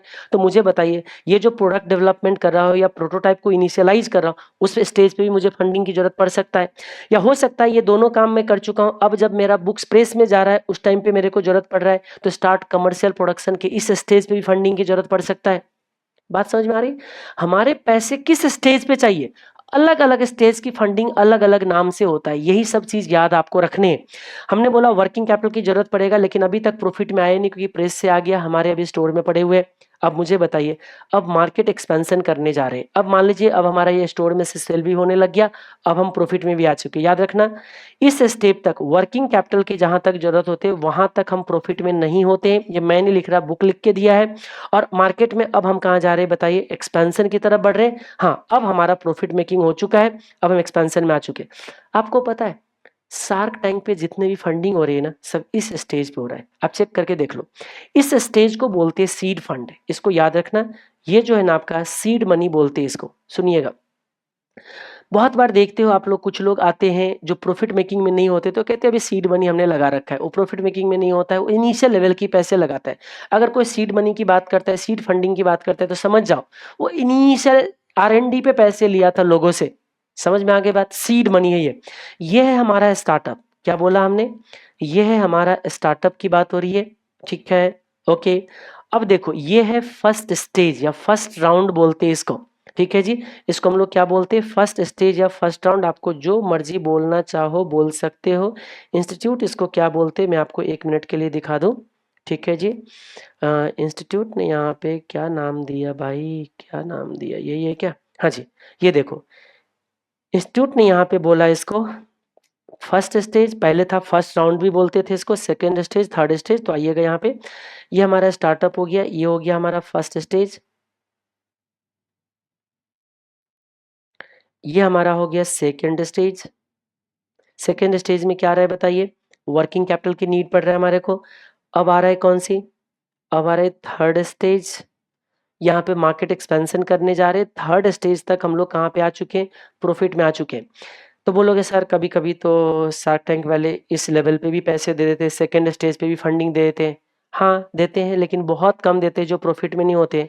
मैं आपको बता दूं जो प्रॉफिट में नहीं है, ऐसे कुछ ही स्टार्टअप होंगे जिनको उन लोगों ने फंडिंग किया होगा, और वो भी एक किसी कॉज के लिए कि चलो अच्छा काम कर रहे हो, आपको क्या करता हूँ, दे देता हूँ। जैसे एक एक मैंने अभी देखा था, कुछ मात्री करके आए थे, वो कह सकते हैं वो जो था ना वो इस स्टेज पे मात्री जिन्होंने एक प्रॉब्लम को सॉल्व किया कि जो जो वुमन के पीरियड के टाइम पे जो पेट दर्द करते हैं, जो इनका जो मेंस्ट्रुअल साइकिल की जो पेन है, उस पेन को रिलीव करने के लिए कुछ जो इंस्ट्रूमेंट उन्होंने बनाया था, एक लड़का, दो जो थे कलकत्ता के, उसने जो मात्री करके एक डिवाइस बना रखा था, उनका देखा जाए तो सेल स्टार्ट नहीं हो रखी थी, यानी कि पहला भी सेल नहीं किया हुआ था, फिर भी उनको फंडिंग मिले थे। तो हम कह सकते हैं वहाँ पे जो शार्क ने जो फंडिंग करके दिया था वो कहीं न कहीं उसका सेकंड स्टेज का फंडिंग था। लेकिन बाकी सीड मनी उन्होंने ऑलरेडी ले रखा था, स्टार्टअप के लिए जो फंडिंग चाहिए था वो भी उनका क्या कह सके हो चुका था, फर्स्ट स्टेज की भी फंडिंग लगा रखा था, इस स्टेज के फंडिंग के लिए वो पहुँचे हुए थे। समझ में आ गया? लेकिन ज़्यादातर केस में जो आपको शार्क पैसे देते हैं सारे प्रॉफिट में आए हुए थर्ड स्टेज के लिए। अब आगे बढ़िए। और लास्ट में है फैसिलिटेटिंग पब्लिक इशू। हम लोग क्या कर रहे थे बताइए? स्टेज डिसाइड कर रहे थे कि स्टार्टअप का किस स्टेज तक हो सकते हैं। जब हम प्रॉफिट मेकिंग स्टार्टअप बन चुके हैं तो अब हम लोग कहाँ जाएंगे बताइए? अब आईपीओ लेके आएंगे। जैसे देखा आपने पेटीएम स्टार्टअप से बड़े हुए, आईपीओ लेके आ गए, नाइका, जितने भी ऑलमोस्ट आप जितने जानते होंगे सारे स्टार्टअप कहीं ना कहीं वो क्या हुआ, आईपीओ तक आके और उसकी जो है स्टार्टअप जो है वो एंटरप्रेन्योर में कन्वर्ट हो जाते हैं, ऐसे समझ जाओ। तो बोलोगे क्या इस स्टेप पे जब पब्लिक इशू में आ गए तो क्या अब स्टार्टअप नहीं रह गए? नहीं, अब उसके बाद वो स्टार्टअप नहीं कहलाएगा, अब एक स्टैब्लिश्ड बिजनेस बन गए जिसको आप लोग एंटरप्रेन्योरशिप बोल सकते हो। तो स्टार्टअप में और एंटरप्रेन्योरशिप में क्या डिफरेंस हुई? याद रखना, स्टार्टअप में और एंटरप्रेन्योरशिप में क्या हुआ? ये एक एस्टैब्लिश्ड बिजनेस है, याद रखना। इसकी जो फाइनेंस मोटिव हो चुका है, पैसे कमाने का मोटिव हो चुका होता है, ठीक है। जो स्टार्टअप होते हैं ना, आप याद रखना, कोई भी स्टार्टअप जो स्टार्ट करते हो ना, कभी पैसे वो कहते हैं कि अगर सक्सेस हो गया तो कमा लेंगे, नहीं तो कोई बात नहीं। एक आइडिया को बिजनेस का शेप देना, उसके पास जो आइडिया है, स्टार्टअप जिसके पास, मान लीजिए आपके पास एक प्रॉब्लम था, आपके पास एक आइडिया था, उसको प्रोडक्ट और सर्विसेज का शेप देना स्टार्टअप है। पैसे कमा पाएंगे नहीं कमा पाएंगे वो इनिशियल लेवल पे कभी नहीं सोचता है स्टार्टअप जो है, जितने भी स्टार्टअप है। तो स्टार्टअप और एंटरप्रेन्योरशिप में अगर कभी भी आपको अगर डिफरेंस पूछता है ये क्वेश्चन, तो देखिए क्या लिखोगे। एक बार मैं रीड भी कराते चलता हूँ आप लोगों को, ये देखिए। और एक चीज़ और बता दूं, जो हमारा स्टडी मैट डिज़ाइन है वो आपको पता होगा कि किस तरीके से है। हमने क्या कर रखा है, टॉपिक वाइज, जैसे जैसे स्टडी मैट में टॉपिक है वैसे ही टॉपिक वाइज अरेंज किया हुआ है। क्वेश्चंस जो जो उस टॉपिक से क्या किस किस वैरायटी की क्वेश्चंस आ सकते हैं वो सारा यहाँ पे लिखा हुआ है। जैसे मई 18 के एमटीपी में, आरटीपी में 3 बार ये क्वेश्चन डाला गया है, compare and contrast startup and entrepreneurship, दोनों को क्या करना है, आपको कंपेयर करना है। और describe priorities and challenges which startup in India are facing, क्या इसकी प्रायोरिटी होना चाहिए स्टार्टअप की, और क्या चैलेंजेस फेस करता है, ये सब चीज। तो आपको बोलता है कि देखो एंटरप्रेन्योर जो है ना, स्टार्टअप जो है ना एंटरप्रेन्योर का ही पार्ट है, क्योंकि यही स्टार्टअप बड़े होके कौन बनता है, एंटरप्रेन्योर से बनते हैं। तो ये कह रहे कि ये है एंटरप्रेन्योर जो है ब्रॉडर कंसेप्ट है और ये इंक्लूड करता है, स्टार्टअप को भी इंक्लूड करता है। ठीक है, ये चीज। एक और भी चीज याद रखना है कि इसकी फाइनेंशियल मोटिव होता है। स्टार्टअप जो होते हैं नॉर्मली, स्टार्टअप जो होते हैं generally does not have a major financial motive. बहुत पैसे कमाऊंगा इस उम्मीद से कभी नहीं किया होता है। हाँ, सक्सेस हो गया तो कर लेंगे, नहीं तो कोई बात नहीं, कम से कम एक प्रॉब्लम को सॉल्व तो कर रहे हैं। और जो एंटरप्रेन्योर होता है ना, मेनली उसकी फाइनेंस मोटिव होता है। समझ में आ गया? तो ये चीज है, इसको फिर आएंगे वापस हम लोग। हाँ जी, तो आइए वापस। तो यही चीज हम लोग क्या कह रहे हैं कि स्टार्टअप की अलग अलग फेज है। जब वो बड़े हो जाते, जब एंटरप्रेन्योर में कन्वर्ट हो जाते, तो किधर चले जाते, पब्लिक इश्यू में चले जाते हैं। और फिर बोलोगे यूनिकॉर्न क्या हुआ? फिर यह स्टार्टअप की एक स्टेटस दिया गया है कि अगर आपकी वैल्यूएशन कितने से ऊपर हो जाए, अगर $100 करोड़ से ऊपर अगर हो जाता है, जो कि 1 बिलियन 100 करोड़ होता है, अगर इससे ज्यादा किसी स्टार्टअप की वैल्यूएशन अगर हो जाए, तो उसको क्या बोलते हैं हम लोग? यूनिकॉर्न बोलते हैं। इंडिया की सबसे जो फर्स्ट यूनिकॉर्न है वो है इनमोबी। जो फास्टेस्ट, सबसे जल्दी जो बना हुआ यूनिकॉर्न है वो है उड़ान। फ्लिपकार्ट, पेटीएम, नाइका, ओयो, ये सारे प्रॉब्लम्स को सॉल्व करने वाले सारे कौन है बताइए? जिसमें से आप देखते हो पेटीएम का आईपीओ आ चुके हैं, नाइका का आ चुके हैं, और बाकी ये अभी पाइपलाइन में है, इसने तो लाया ही नहीं है। और जियोदा के साथ एक और भी खासियत है कि ये अकेला ऐसा एक स्टार्टअप है जो कि बूट स्ट्रैप्ड यूनिकॉर्न बना है। Boot strapped startup which become unicorn, ये आपका जिरोदा जो है ये ऐसा ही एक ओनली स्टार्टअप है जिसने, बूटस्ट्रैप का मतलब क्या हुआ? बाहर वाले का पैसे नहीं लेना है, अपने पैसे से ही बिजनेस शुरू करना है, और उसी को यूनिकॉर्न। $100 करोड़ याद रखना। जब आपको इनिशिएटिव, स्टार्टअप इंडिया इनिशिएटिव में जाना है तो टर्नओवर देखना है, वो रुपी में देखना है 100 करोड़। लेकिन जब यूनिकॉर्न की बात करना है तो वैल्यूएशन में बात करना है, और डॉलर में बात करना है, और 100 करोड़, दोनों तरह 100 है, दोनों करोड़ में है। लेकिन एक डॉलर में है, एक रुपी में है, एक आपका टर्नओवर है, एक उसका वैल्यूएशन है। ठीक है यहां तक? ओके। तो चलिए, तो ये स्टेज हो गई। अब आप सोचो कि हम इस स्टेज में थे, मान लीजिए हमें कमर्शियल प्रोडक्शन के लिए जाना था, है ना? कमर्शियल प्रोडक्शन के लिए जाना था, मुझे पेपर खरीदनी थी बुक्स प्रोड्यूस करने के लिए। मैं वेंडर के पास गया, वेंडर ने बोला कि नहीं, मैं ना ऐसे, वेंडर ने हमें उधार दे दिया। तो ये भी एक तरीके से तो फंडिंग हो गया ना। मान लीजिए कहीं ना कहीं ये जो हमारे को कमर्शियल प्रोडक्शन के लिए बुक्स बनाने जाने थे, मुझे जो पेपर का फंडिंग कर दिया, तो ये भी तो एक फंडिंग है कि नहीं है? है। तो आपको याद है जो हमारा इनोवेटिव वे जो था, उस इनोवेटिव वे में अब हम लोग क्या करते, वेंडर से फाइनेंस लेते। ध्यान से सुनिएगा, वेंडर फाइनेंस आ गया हमारे लिए। ओके। और ऐसा है जैसे मैंने बुक्स कमर्शियल प्रोडक्शन के लिए डाले ना, है ना, अब मेरे पास एक बहुत बड़ा ऑर्डर आया हुआ है। ध्यान से सुनना। मुझे एक, मान लो दिल्ली गवर्नमेंट से बोला कि अच्छा आप अच्छा काम कर रहे हो, एक काम करो, ये बुक्स ना हम भी अपने एम्प्लॉय को पढ़ने के लिए देंगे, आप बहुत अच्छे बुक्स बना रहे हो। मान लीजिए मैंने डिजाइन जो किया, एक सैंपल लोगों को डिस्ट्रीब्यूट किया, मार्केटिंग कर रहे थे। तो उस केस में उन्होंने एक बड़ा सा ऑर्डर मुझे दे दिया, और उस ऑर्डर को एग्जीक्यूट करने के लिए पहले मुझे पेपर खरीदने पड़ेंगे, पहले बुक्स बनाने पड़ेंगे, देन उससे पैसे आ जाएंगे। आप बोलोगे हाँ। तो वो जो मेरे पास फाइनेंस जो ऑर्डर थे ना, उस ऑर्डर को एक काम करते, फंडिंग कराते। यानी कि मेरे पास ऑर्डर आ चुके, ध्यान से रखना, मेरे पास ऑर्डर किसी से आ चुका है, मुझे वो लिख के दे दिया कि हाँ इतने का ऑर्डर है। अब वो ऑर्डर को प्रोड्यूस करना है, उसके लिए मुझे चाहिए, मान लीजिए 1 करोड़ फंड चाहिए। अब मैं लोगों के पास जा रहा हूं, तो मैं क्या कर सकता हूं, ये ऑर्डर देखो, ये ऑर्डर जैसे ही कंप्लीट करूंगा, वहां से मेरे को गवर्नमेंट से पैसे आ जाएंगे, दिल्ली गवर्नमेंट मुझे पैसे दे देंगे। तो एक तरीके से परचेज ऑर्डर को भी फाइनेंस हो सकता है। एक में हमने क्या किया, वेंडर से उधार ले लिया पेपर, और एक क्या होता है, ऑर्डर को दिखा के लोगों से लोन ले लिया, है ना। तो एक होता है हमारा परचेज ऑर्डर का फाइनेंसिंग। ठीक है जी, क्या हो गया बताइए?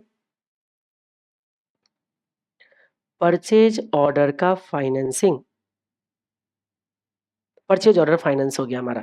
तो देखो, ये जो हमारा एक इनोवेटिव वे था, एक इनोवेटिव वे है फंड रेज करने का, जिसमें से देखते क्या क्या कवर हो गया।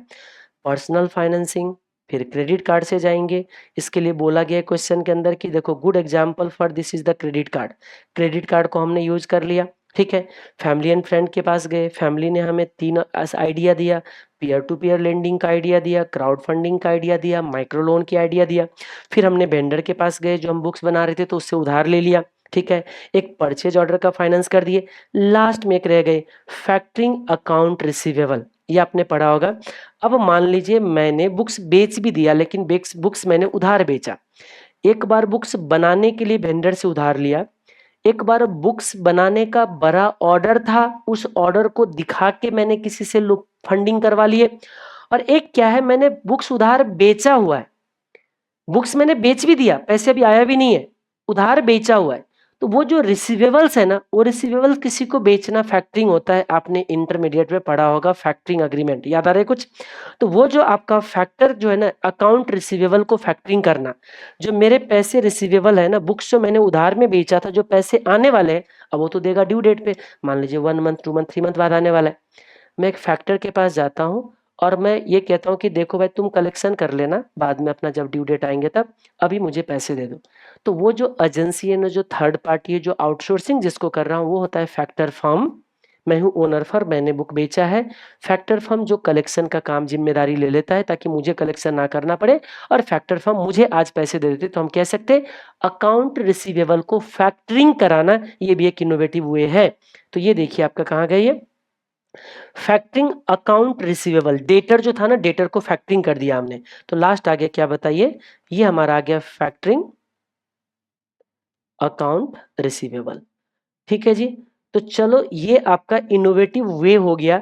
इतने सारे तरीका था हमारा जिससे हम लोग एंटिटी में फंड लेके आ सकते थे।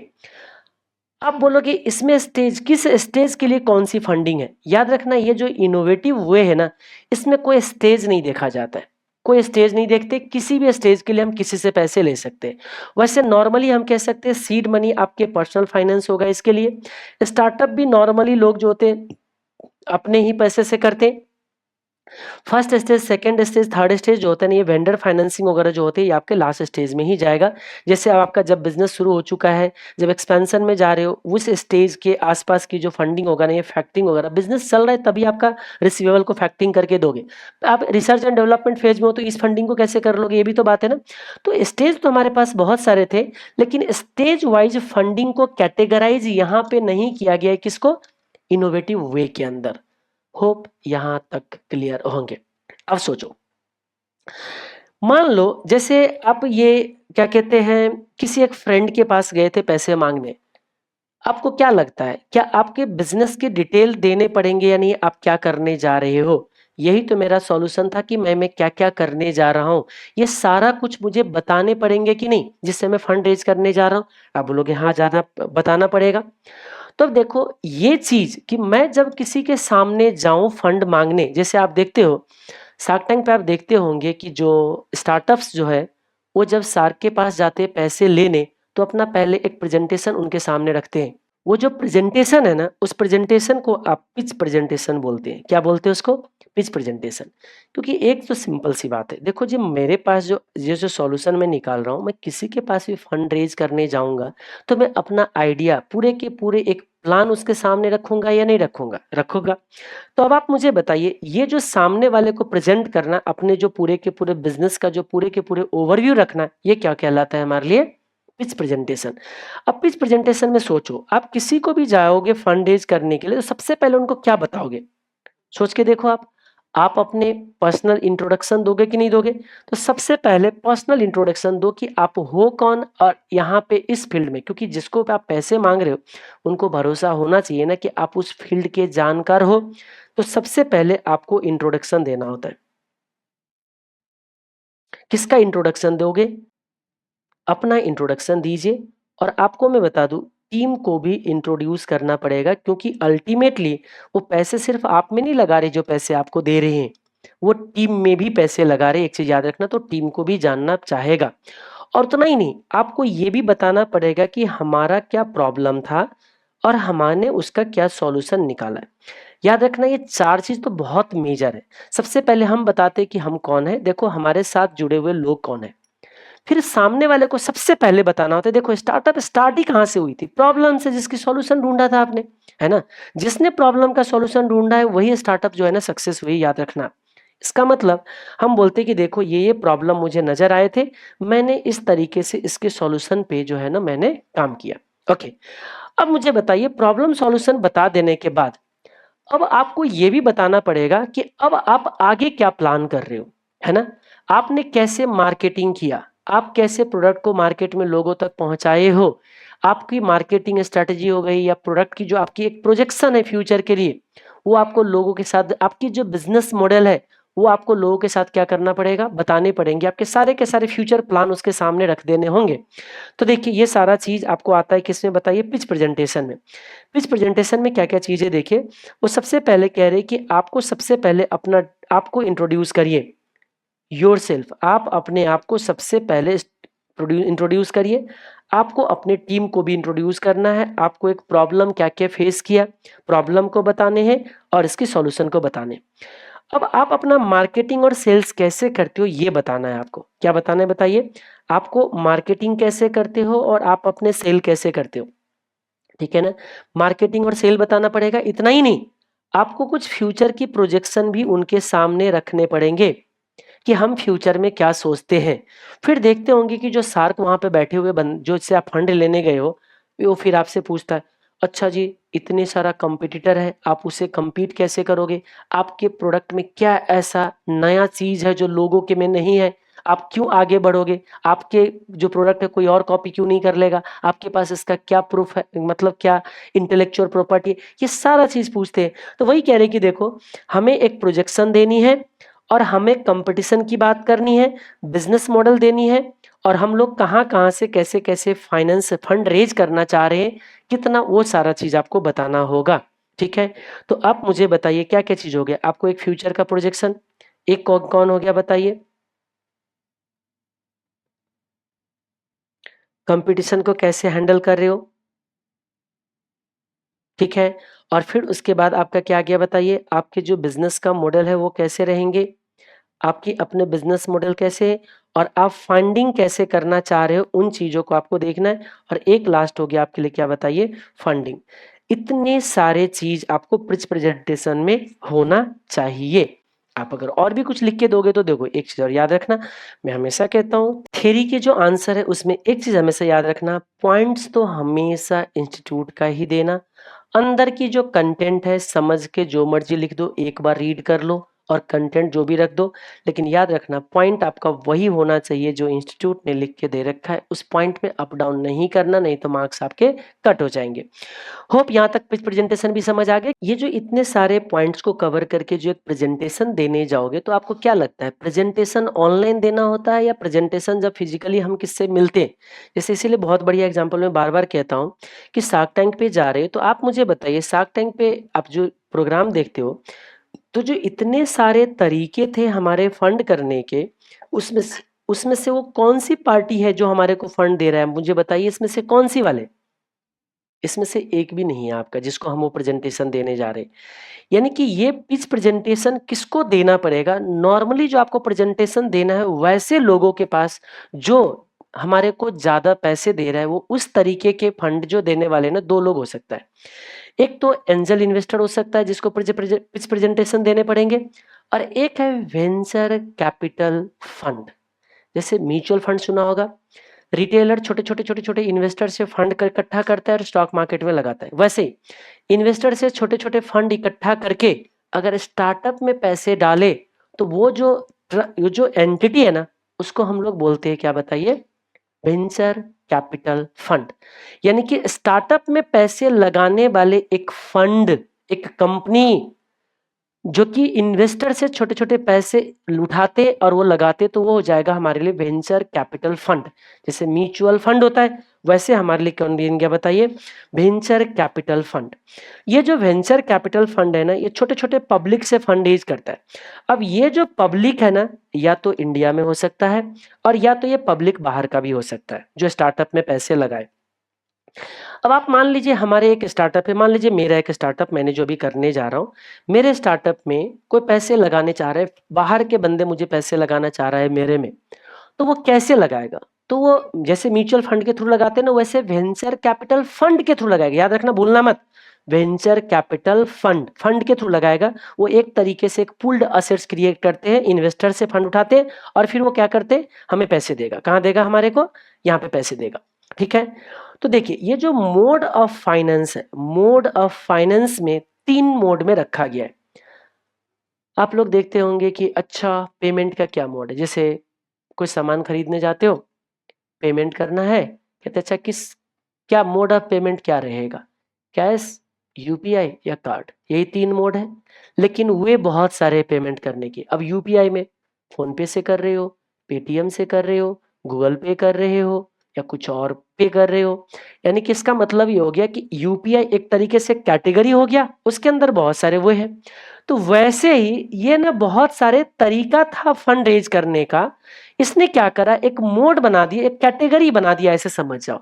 इसको 3 कैटेगरी में डिवाइड कर दिया हमारे सारे के सारे स्टार्टअप के फाइनेंस को। यानी कि कुछ इसमें से है, कुछ नया भी है। यानी कि बूटस्ट्रैप और एंजल इन्वेस्टर इसी में से है। समझ में आ गया। लेकिन जो वेंचर कैपिटल तो एक तरीके से एक फंड आ गया, अलग से एक एंटिटी, ट्रस्ट बना दिया। हाँ जी, जैसे म्यूचुअल फंड ट्रस्ट होता है इंडिया में, वैसे ही मैं बता दूं वेंचर कैपिटल फंड भी इंडिया में ट्रस्ट हो सकते हैं या कंपनी भी हो सकता है। ये भूलना मत आप, इस चीजों को हाईलाइट कर लेना। ये कंपनी हो सकता है या ये आपका ट्रस्ट भी हो सकते हैं। जैसे म्यूचुअल फंड होता है ट्रस्ट, वैसे ट्रस्ट हो सकता है। एक चीज बस ध्यान रखना, ये कभी भी एलएलपी नहीं हो सकता है। ये अभी आपका क्वेश्चन भी आ चुका था, तो इस चीजों को थोड़ा ध्यान रखना जरूरी है। एलएलपी नहीं हो सकता, लेकिन वही जैसे कि मैं आपको यहाँ पे दिखा दूं कि जब मोड ऑफ फाइनेंसिंग की बात आए, मोड ऑफ फाइनेंस की अगर यहाँ पे बात आ रही है, देखो मोड ऑफ फाइनेंसिंग की बात आ रही है, तो इसमें आ रहे हैं आपके ये देखो, a limited partnership entity LLP, limited partnership entity in India is not recognized for the purpose of venture capital fund। क्या LLP हो सकता है कि नहीं हो सकता है, डू यू अग्री? यानी क्या आप अग्री करते हो? तो अगर आप मई 2023 की आंसर देखने जाओगे तो कहते हैं हाँ हम अग्री करते हैं कि LLP इंडिया में वेंचर कैपिटल फंड नहीं हो सकता है। ओके, यानी कि एलएलपी नहीं हो सकता। फिर बोलोगे अच्छा ये किसकी बात थी बताइए, ये थे इंडियन की कहानी। और ये ओवरसीज इन्वेस्टर भी हो सकता है ना, ओवरसीज बाहर के लोग भी तो हमारे स्टार्टअप में पैसे लगा सकते हैं। हाँ, तो ये बाहर की अगर ये फंड होगा, अगर मान लीजिए म्यूचुअल फंड जैसे एंटिटी अगर बाहर का है, तो वो दो एंटिटी हो सकता है, लिमिटेड लिमिटेड लायबिलिटी कंपनी हो सकता है या लिमिटेड पार्टनरशिप भी हो सकता है। ठीक है जी, यानी कि एलएलपी बाहर का हो सकता है, ध्यान से रुकना। इंडिया में अगर ये इंडियन फंड है, जिसको हम लोग बोलते हैं, इसको हम बोलते हैं डोमेस्टिक फंड, ये है ऑफशोर फंड, इसको बोलते हैं स्ट्रक्चर। क्या है ये? फंड का स्ट्रक्चर है, फंड का बनावट है ये जो हम अभी बात कर रहे हैं, ये है फंड का स्ट्रक्चर। याद रखना, ये है स्ट्रक्चर ऑफ फंड, ये नहीं भूलना है आप लोगों को। स्ट्रक्चर ऑफ फंड की अगर बात किया जाए तो उसमें 3 स्ट्रक्चर बोला गया है। एक बोला गया है डोमेस्टिक फंड है, ये है ऑफशोर फंड, इसको क्या बोलते हैं, ऑफशोर फंड। जो कि ये जो ट्रस्ट है ना, जो ये जो एंटिटी है, ये एंटिटी बाहर के कंट्री में बने होंगे, ध्यान से रखेंगे। ये एंटिटी कहाँ बने होंगे बताइएगा, बाहर के कंट्री में। ये कहाँ बने होंगे, इंडिया में। ठीक है, तो इसीलिए इसको डोमेस्टिक फंड बोलते हैं और इसको बोलते हैं ऑफशोर फंड। ऑफशोर फंड के 2 स्ट्रक्चर होता है। ऐसा भी हो सकता है कि ये जो ऑफशोर फंड है ना, ये जो फंड इकट्ठा किया है, जैसे ये एंटिटी बहुत सारे लोगों का फंड इकट्ठा कर लिया, अब इसको लगाना कहाँ है, ये लगाएगा किसमें, हमारे स्टार्टअप में लगाएंगे। तो इसने अब जब लगाने जाते हैं ना पैसे, ठीक है, तो ये लगाने से पहले कुछ उसके ड्यू डिलिजेंस भी करेगा ना, हम पैसे जिसको दे रहे हैं, ठीक है, उसको बहुत सारे रिसर्च भी करते हैं। तो उसको हम लोग बोलते हैं उसकी क्या इन्वेस्टमेंट प्रोसेस रहेगा, किसका, ये वेंचर कैपिटल फंड है ना, ये क्या प्रोसेस को फॉलो करते हैं पैसे देने से पहले। और जो वेंचर कैपिटल पैसे देते हैं ना, वो ये अलग अलग स्टेज के लिए वो पैसे दिया जाता है। तो यहाँ पे बोला गया स्टेज बताइए जहां पे वेंचर कैपिटल फंड जो है ना वो पैसे लगाता है। देखो ध्यान से, ये देखो, stage of funding for venture capital. ये जो वेंचर कैपिटल फंड थे ना, वो हमारे किस स्टेज में फंड लगा रहे, स्टेज देखने वाले जो पार्टी है वो वेंचर कैपिटल है। ठीक है, ओके। और वेंचर कैपिटल आपको पैसे देने से पहले आपको क्या करेगा बताइए, आपकी पूरे के पूरे एक प्रोसेस को फॉलो करता है। वो पूछा जाता है कि वेंचर कैपिटल किस प्रोसेस को फॉलो करते हैं आपको पैसे देने से पहले। अच्छा जी, तो वो भी देख लेंगे हम लोग। ये पहले ये वेंचर ये करेंगे, प्रोसेस फॉलो करके हमें क्या करेंगे बताइए, फंडिंग देंगे। इतना ही नहीं, जो डोमेस्टिक फंड है ना, ये भी पहले प्रोसेस फॉलो करेगा और फिर हमें क्या करेगा बताइए, पैसे देंगे।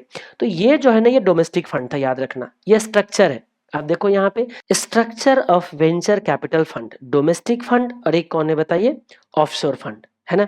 और ऑफशोर फंड के फिर आपके दो मिलेंगे, ऑफशोर स्ट्रक्चर और यूनिफाइड स्ट्रक्चर। यूनिफाइड स्ट्रक्चर में क्या होता है, देखो यूनिफाइड का मतलब ये हो गया कि कहीं ना कहीं आपकी जो दोनों लोग है ना, ये दोनों एक ही फंड के थ्रू पैसे मार्केट में लगाता है।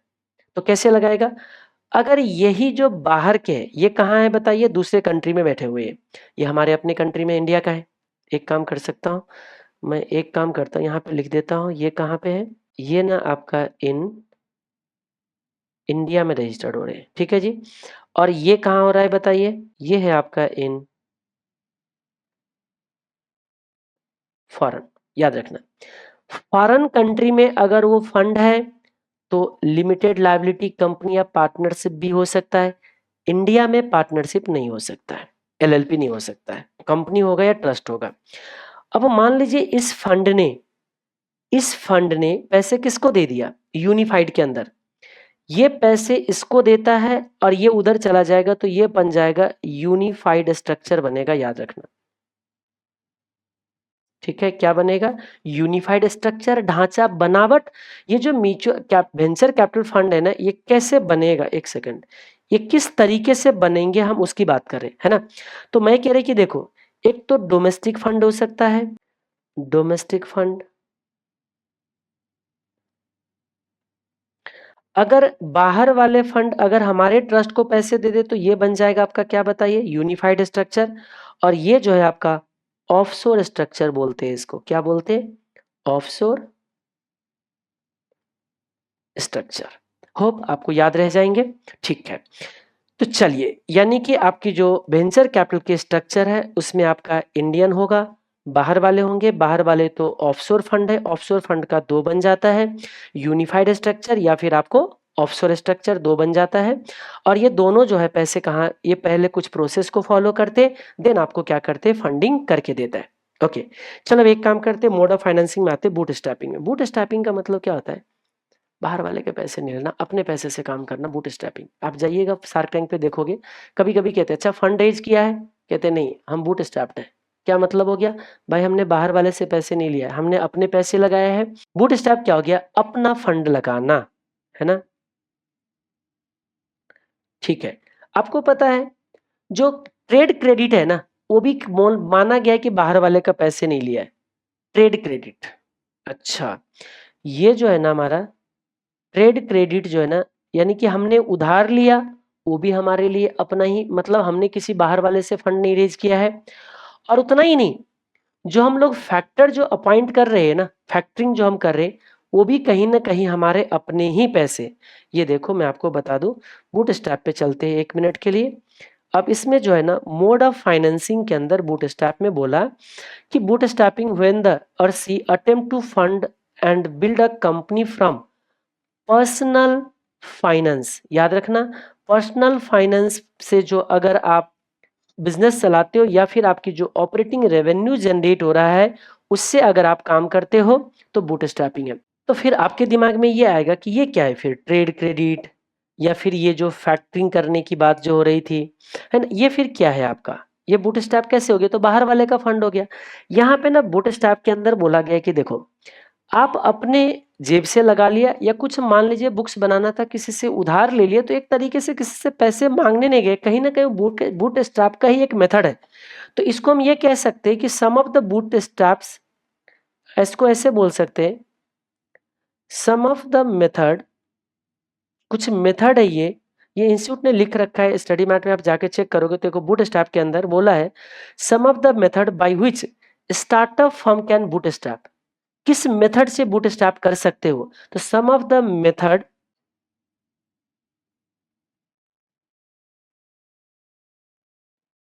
Startup can bootstrap.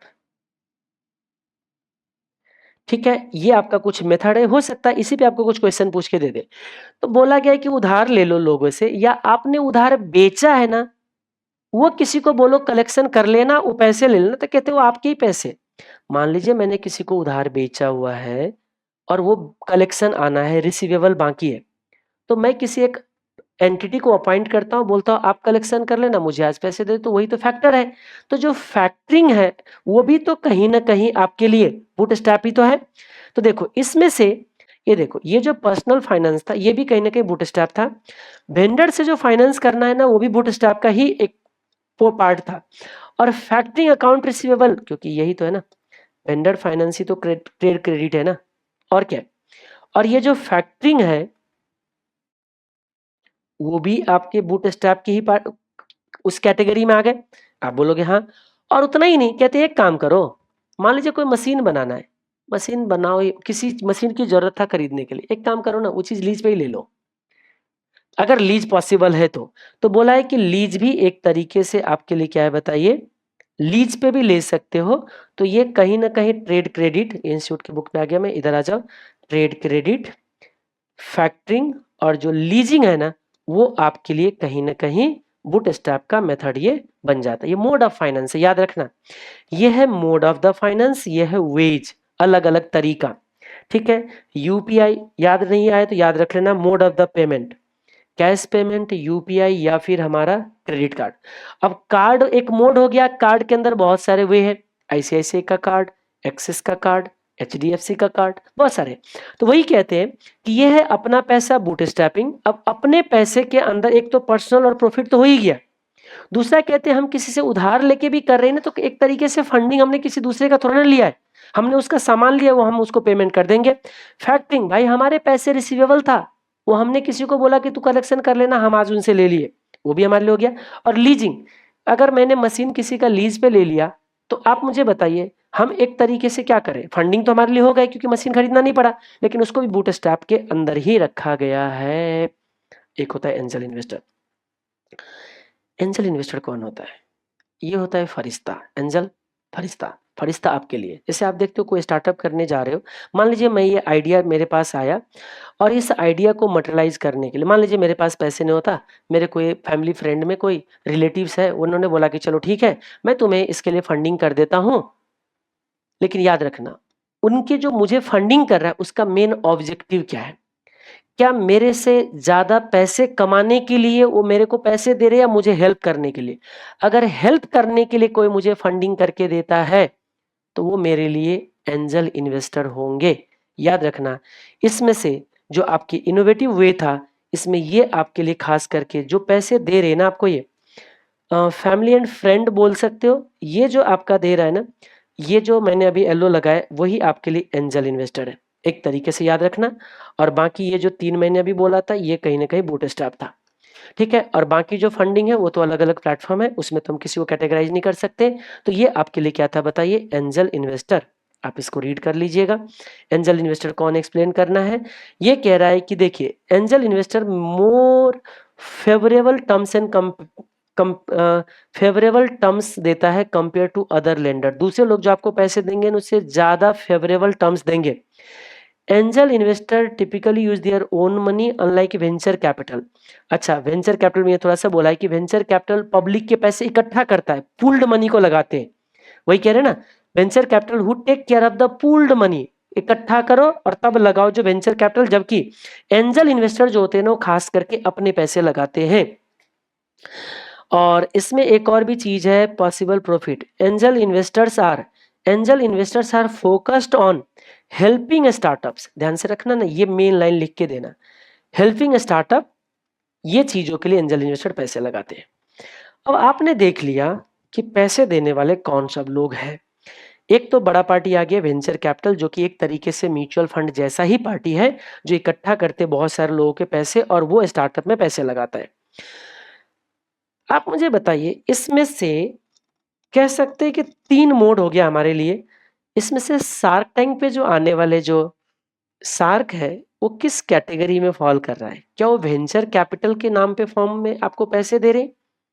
याद रखना, वो ये पार्टी है, ये कोई फंड नहीं है। हमारे पूरे बुक के अंदर फंड को डील किया गया है, किसी पार्टी को नहीं। तो हम कह सकते हैं हमारे पूरे चैप्टर के अंदर शार्क यहाँ पे बैठता है।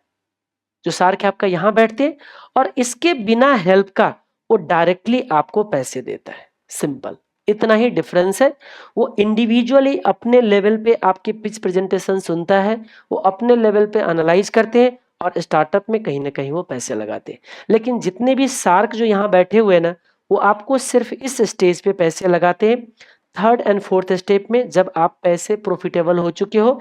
एक भी शार्क को आपको इस 3 स्टेज पे पैसे लगाते हुए आप नहीं देखोगे। अच्छा, फोर्थ स्टेज तो हमने लिखा ही नहीं, फोर्थ स्टेज भी तो है। तो ऐसे आप बोल सकते हो, नॉट इन प्रॉफिट नहीं, मैंने थोड़ा देर पहले बोला कि सेकंड और थर्ड में नहीं, गलत बोला मैंने। ये आपका थर्ड स्टेज में मेनली वो लोग पैसे लगाता है। फोर्थ स्टेज तो पब्लिक इशू से पहले का है, उसको ब्रिज फाइनेंस बोलते हैं। कि आप आईपीओ में जा रहे हो, आईपीओ से पैसे अभी आने वाला है, उससे पहले कुछ फंड की आपको जरूरत है, तो फंड रेज करिए, तो वो आपका फोर्थ स्टेज होगा। तो हमारे जो शार्क टैंक पे जितने भी आते हैं ना, वो फोर्थ स्टेज में होते हैं, और सेकंड स्टेज तक तो उसको पैसे कोई देता ही नहीं है। तो जो भी होते हैं सारे, कितने स्टेज पे होते हैं आपके, वो सारे थर्ड स्टेज में होते हैं, जो मुझे लगता है, मेरा अपना ओपिनियन है। अगर आप लोग इस मेरे ओपिनियन से डिफर करते हो तो एक बार आप बताना, जो शार्क टैंक वाले पैसे लगाते हैं सारे थर्ड स्टेज में लगाते हैं, और वो इंडिविजुअल लगाते हैं। लेकिन हमें वो सब नहीं पढ़ना है। हमें ये पढ़ना है कि ये वेंचर कैपिटल जो पब्लिक के पूल्ड फंड को जो आपको लगा रहा है, वो किसी भी फंड पे दे सकता है। वो आपको सीड मनी के लिए भी दे सकता है, स्टार्टअप के स्टेज पे भी दे सकता है, फर्स्ट स्टेज पे भी दे सकता है, सेकंड थर्ड फोर्थ किसी स्टेप पे दे सकता है। चलो, अब हम लोग एक काम करते हैं, इसकी प्रोसेस देख लेते हैं कि भाई आपको पैसे देने से पहले वो क्या क्या काम करता होगा। सोचो, कौन स्टार्टअप क्या क्या काम करते होंगे। तो देखिए, वेंचर कैपिटल इन्वेस्टमेंट प्रोसेस, सबसे पहला डील जनरेट होता है। क्या होता है बताइए? डील आपके जनरेट होंगे, और उसको डील जनरेट कराने वाले इंटरमीडियरी भी हो सकता है, याद रखना, डील जनरेट कराने वाले इंटरमीडियरी भी हो सकते हैं। वो खास करके सीए भी हो सकते हैं इस इंटरमीडियरी में, जो डील जनरेट कराता है। उसके बाद उसको स्क्रीनिंग किया जाता है। ध्यान से सुनो, उसमें से स्क्रीनिंग करेंगे, डील जनरेट हुआ, बहुत सारे हमारे पास आ गया, अब उसमें से स्क्रीनिंग करना, समझते हो ना, छटनी करना, हम उसमें से स्क्रीनिंग करेंगे। फिर उसके बाद क्या होगा बताइए? स्क्रीनिंग करने के बाद अब ड्यू डिलिजेंस करेंगे, डिलिजेंस करेंगे। ठीक है, ड्यू डिलिजेंस में क्या होता है? वो जो बोल रहा है, वो सही बोल रहा है, नहीं बोल रहा है, फिर पैसे डिसवर्स हो जाएगा, डील स्ट्रक्चर हो जाएंगे, याद रखिएगा। फिर उसके बाद हमारा डील स्ट्रक्चर्ड हो जाएगा। ठीक है, क्या किया, ध्यान से देखो, डील पहले ओरिजिनेट हुआ, उसको टेबल पे लाए, जो कि सीए भी हो सकता है, ये सारा चीज यहाँ पे लिखे होंगे। एक काम करिए, वेंचर कैपिटल फंड में एक तो हो गया ये कैरेक्टरिस्टिक्स, अभी आते हैं उस पे, एडवांटेज अभी हम बात कर रहे थे। स्ट्रक्चर तो हमने देख लिया, डोमेस्टिक फंड, ऑफशोर फंड था इसमें, स्टेज ऑफ फंडिंग था, उस पर हम अभी बात करेंगे। ये था हमारा वेंचर कैपिटल इन्वेस्टमेंट की प्रोसेस। क्या होगा? सबसे पहले डील ओरिजिनेट होंगे, डील ओरिजिनेट करने के लिए हम लोग कह सकते हैं, इंटरमीडियरी को देख रहे हो आप, इंटरमीडियरी के थ्रू होते हैं। मेनली प्रैक्टिसिंग चार्टर्ड अकाउंटेंट भी ये सब काम करते हैं। उसमें सेक्टर फोकस, बहुत सारे सेक्टर देखते हैं, स्टेज में, स्टेज ऑफ बिजनेस फोकस, किस स्टेज पे हो, ये भी तो देखेगा ना वो। आप मुझे बताइए, अब ये पैसे लगा रहे हैं तो ये भी तो देखेगा ना किस स्टेज में है। तो वही कह रहा है कि बहुत सारी चीजें आप पढ़ोगे ना, तब आपको सब कुछ समझ आएगा, किस स्टेज ऑफ बिजनेस के है, प्रोमोटर का फोकस क्या है, टर्नओवर का फोकस क्या है, सारा चीज देखेंगे। फिर डील ओरिजिनेट होते हैं, फिर वो स्क्रीनिंग करते हैं, फिर ड्यू डिलिजेंस करके डील स्ट्रक्चर हो जाता है। ठीक है, डील स्ट्रक्चर हो गया, मतलब उसको पैसे पहुंच गए। अब जब डील स्ट्रक्चर हो गया, तो आपको क्या लगता है, वेंचर कैपिटल अब उसको नहीं देखता होगा कि ये काम क्या कर रहा है, नहीं कर रहा है? बिल्कुल करेगा। तो वो कहते हैं, देखो, पोस्ट इन्वेस्टमेंट, पोस्ट इन्वेस्टमेंट, ये देखो, उसके बाद पोस्ट इन्वेस्टमेंट एक्टिविटी पे ध्यान रखते हैं। ठीक है, तो ये आपका आ जाएगा पोस्ट इन्वेस्टमेंट एक्टिविटी। ठीक है, यहां तक। अब लास्ट में आपको पता है, हर एक वेंचर कैपिटल का जो है ना, प्रोसेस में यही रहता है कि भाई हमें ये बता दो, हमारे को एग्जिट प्लान भी बता दो कि हमारे को एग्जिट कैसे कराओगे। वेंचर कैपिटल को तो सबसे पहला ऑब्जेक्टिव यही होता है कि भाई हमें पैसे वापस कैसे दोगे, हमें एक एग्जिट प्लान भी बता देना। तो वेंचर कैपिटल को एग्जिट प्लान आईपीओ के थ्रू ही मिलता है। एग्जिट प्लान का मतलब क्या हुआ, अभी जो ये वेंचर कैपिटल ने इनको पैसे दिया है ना, तो ये पैसे इसको वापस भी तो मिलना है, तो कहते हैं भाई आपका एग्जिट प्लान क्या है। अब एग्जिट प्लान में दो तीन चीज हो सकता है कि भाई या तो हम किसी को प्राइवेटली दे देंगे या किसी आईपीओ के थ्रू दे सकते हैं, ठीक है। तो यही सब चीज लिख के दे रखा होगा एग्जिट प्लान के अंदर कि देखो या तो हम आईपीओ करा लेना फ्रॉम द आईपीओ, या प्राइवेट प्लेसमेंट भी हो सकता है, या किसी और वेंचर कैपिटल को दे देना। ये देखो, तो ये सब पढ़ोगे तो आपको याद आ जाएंगे। पहले तो देखो, पहले फोकस करो मेन पॉइंट्स पे, देन उसके बाद कंटेंट्स के अंदर जाओ। जब सारे पॉइंट्स आपको याद हो गया तो ऑटोमेटिकली आप उसके अंदर भी जा सकते हो कि अंदर के अंदर क्या है, उसमें फिर 10-10 मिनट लगाओगे, अपने आप सारा काम हो जाएगा। ओके, प्रोसेस भी कर लिया। अब आगे देखिए अब क्या हो रहा है इसमें। अब जो ये वेंचर कैपिटल फंड है ना, ये वेंचर कैपिटल फंड, इसकी कैरेक्टरिस्टिक्स क्या है, characteristics of venture capital fund, ये जो फंडिंग आता है उसकी क्या नेचर है, क्या क्वालिटी है। तो हम बोल सकते हैं कि देखो ये नॉर्मली इक्विटी में पैसे लगाते हैं, वेंचर कैपिटल जो है रिस्क लेता है। वेंचर कैपिटल फंड स्टार्टअप में पैसे दे रहा है, मतलब कहीं ना कहीं रिस्क ले रहा है, और कोई भी इंसान रिस्क ले रहा है तो ज्यादा कमाने के लिए दे रहा है, तो वो हमेशा इक्विटी में पैसे लगाते हैं और लॉन्ग टर्म के लिए पैसे लगाता है। तो एक सबसे पहली बात क्या याद रखना बताइए, ये लॉन्ग टाइम हॉरिजन के लिए पैसे, एक इसकी कैरेक्टरिस्टिक्स है, ध्यान से रखना क्या है, लॉन्ग टाइम हॉरिजन। और इतना ही नहीं, इक्विटी पार्टिसिपेंट होता है, सिर्फ इक्विटी में पैसे लगाते हैं, लोन वोन नहीं देता है। आप देखते होंगे शार्क टैंक पे कहते हैं कि अच्छा इतना इक्विटी ले लो, इतना लोन ले लो। अब कुछ लोग कहते हैं भाई लोन तो हम नहीं लेते, हमारा क्रेडिट स्कोर तो बहुत बढ़िया है, आप इक्विटी दे दो, क्योंकि लोन पे फिर इंटरेस्ट भी देने पड़ेंगे।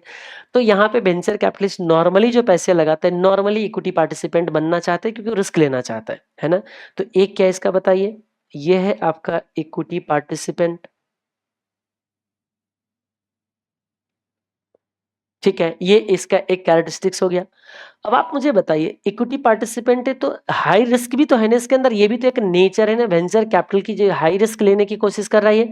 तो एक तरीके से हम कह सकते हैं इसका जो हाई रिस्क है, और एक इसका नेचर क्या है ना, लिक्विडिटी की प्रॉब्लम है, इसके लैक ऑफ लिक्विडिटी है इसके अंदर, ये हमारे लिए लैक ऑफ लिक्विडिटी।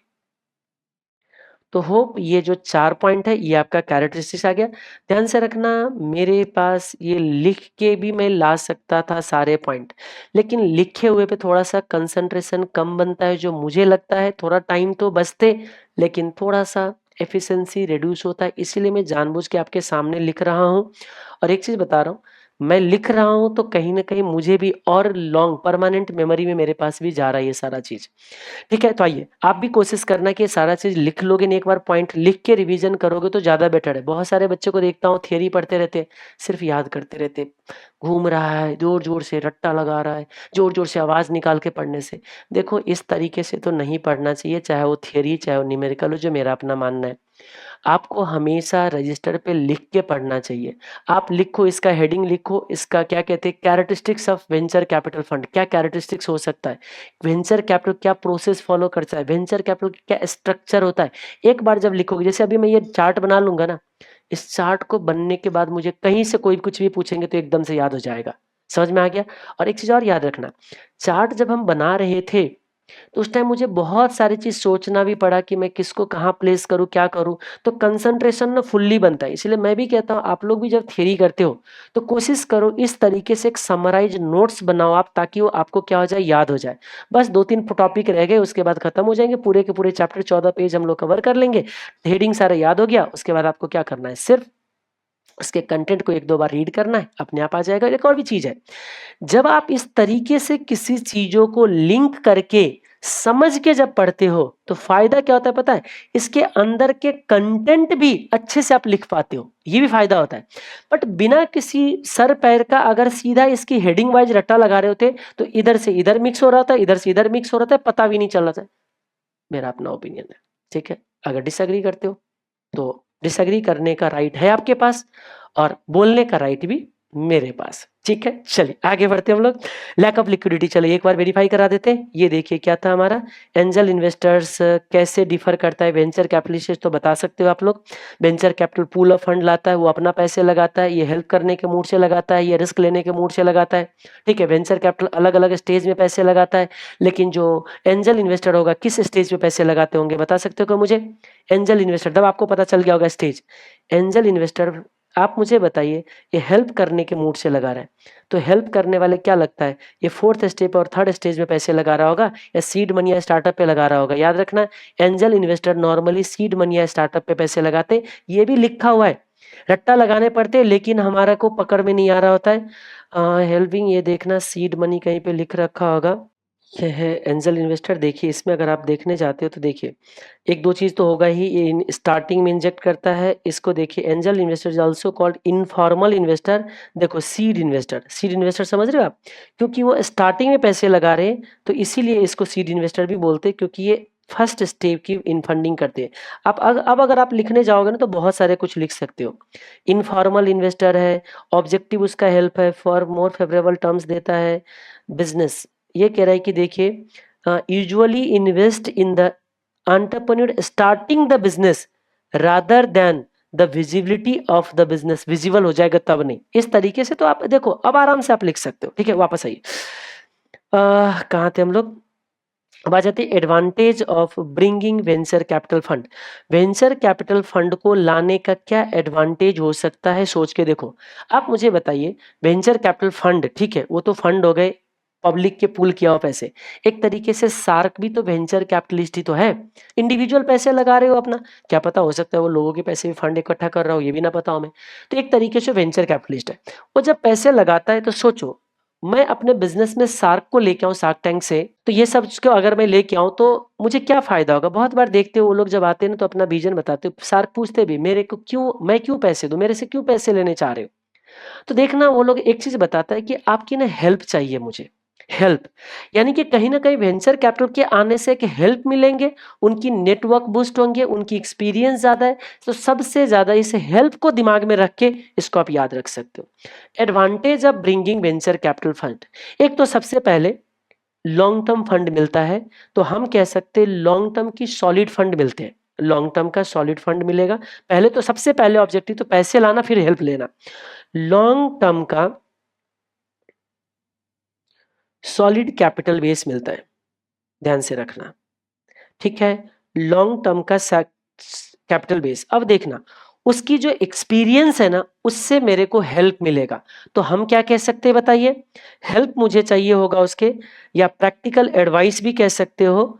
ये देखिए ये आ गया हमारे लिए, प्रैक्टिकल एडवाइस लेंगे उससे, ठीक है जी। दूसरा, उसके नेटवर्क को यूज करेंगे, है ना, उसके नेटवर्क को यूज करेंगे, तो हम बोल सकते हैं नेटवर्क ऑफ कॉन्टैक्ट, इसको याद रख सकते हो। नेटवर्क है इनके पास ऑफ कॉन्ट्रैक्ट, इसको यूज करके पैसे बना सकते हो।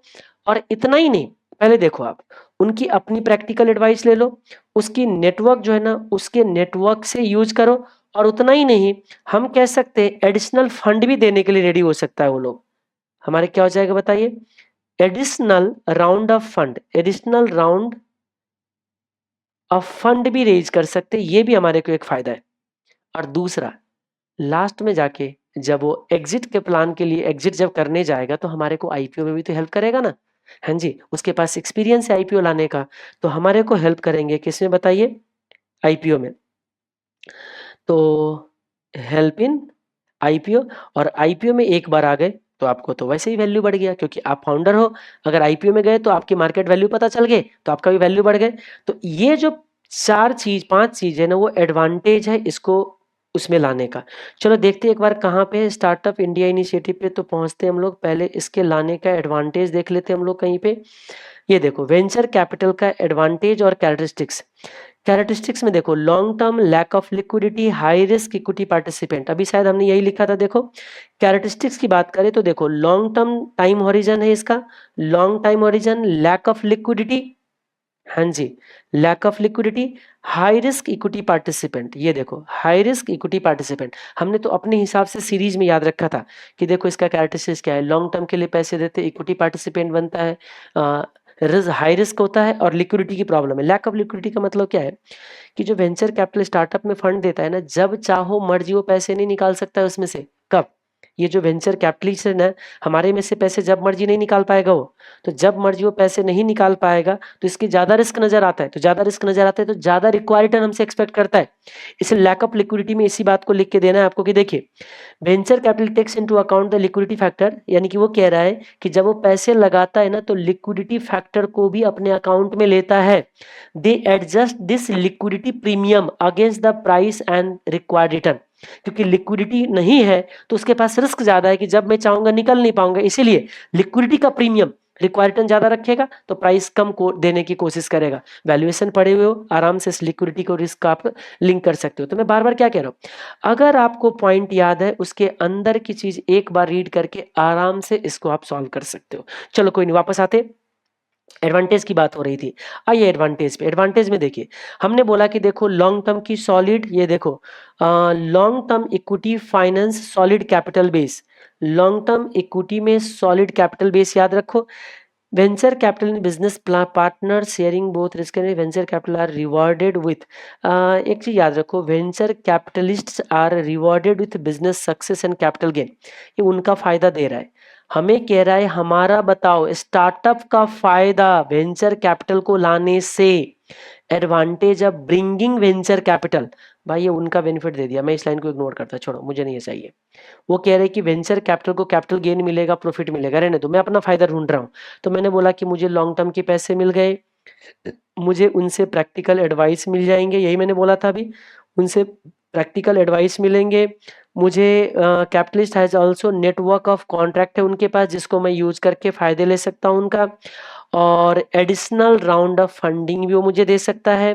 और मुझे हेल्प करेगा किस में बताइए, आईपीओ में वो मुझे हेल्प करेंगे।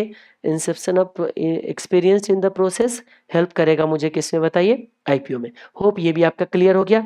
चलो अब एक लास्ट स्टेज रह गए, why India becomes sustainable environment for startup, ये भी आपका एक है।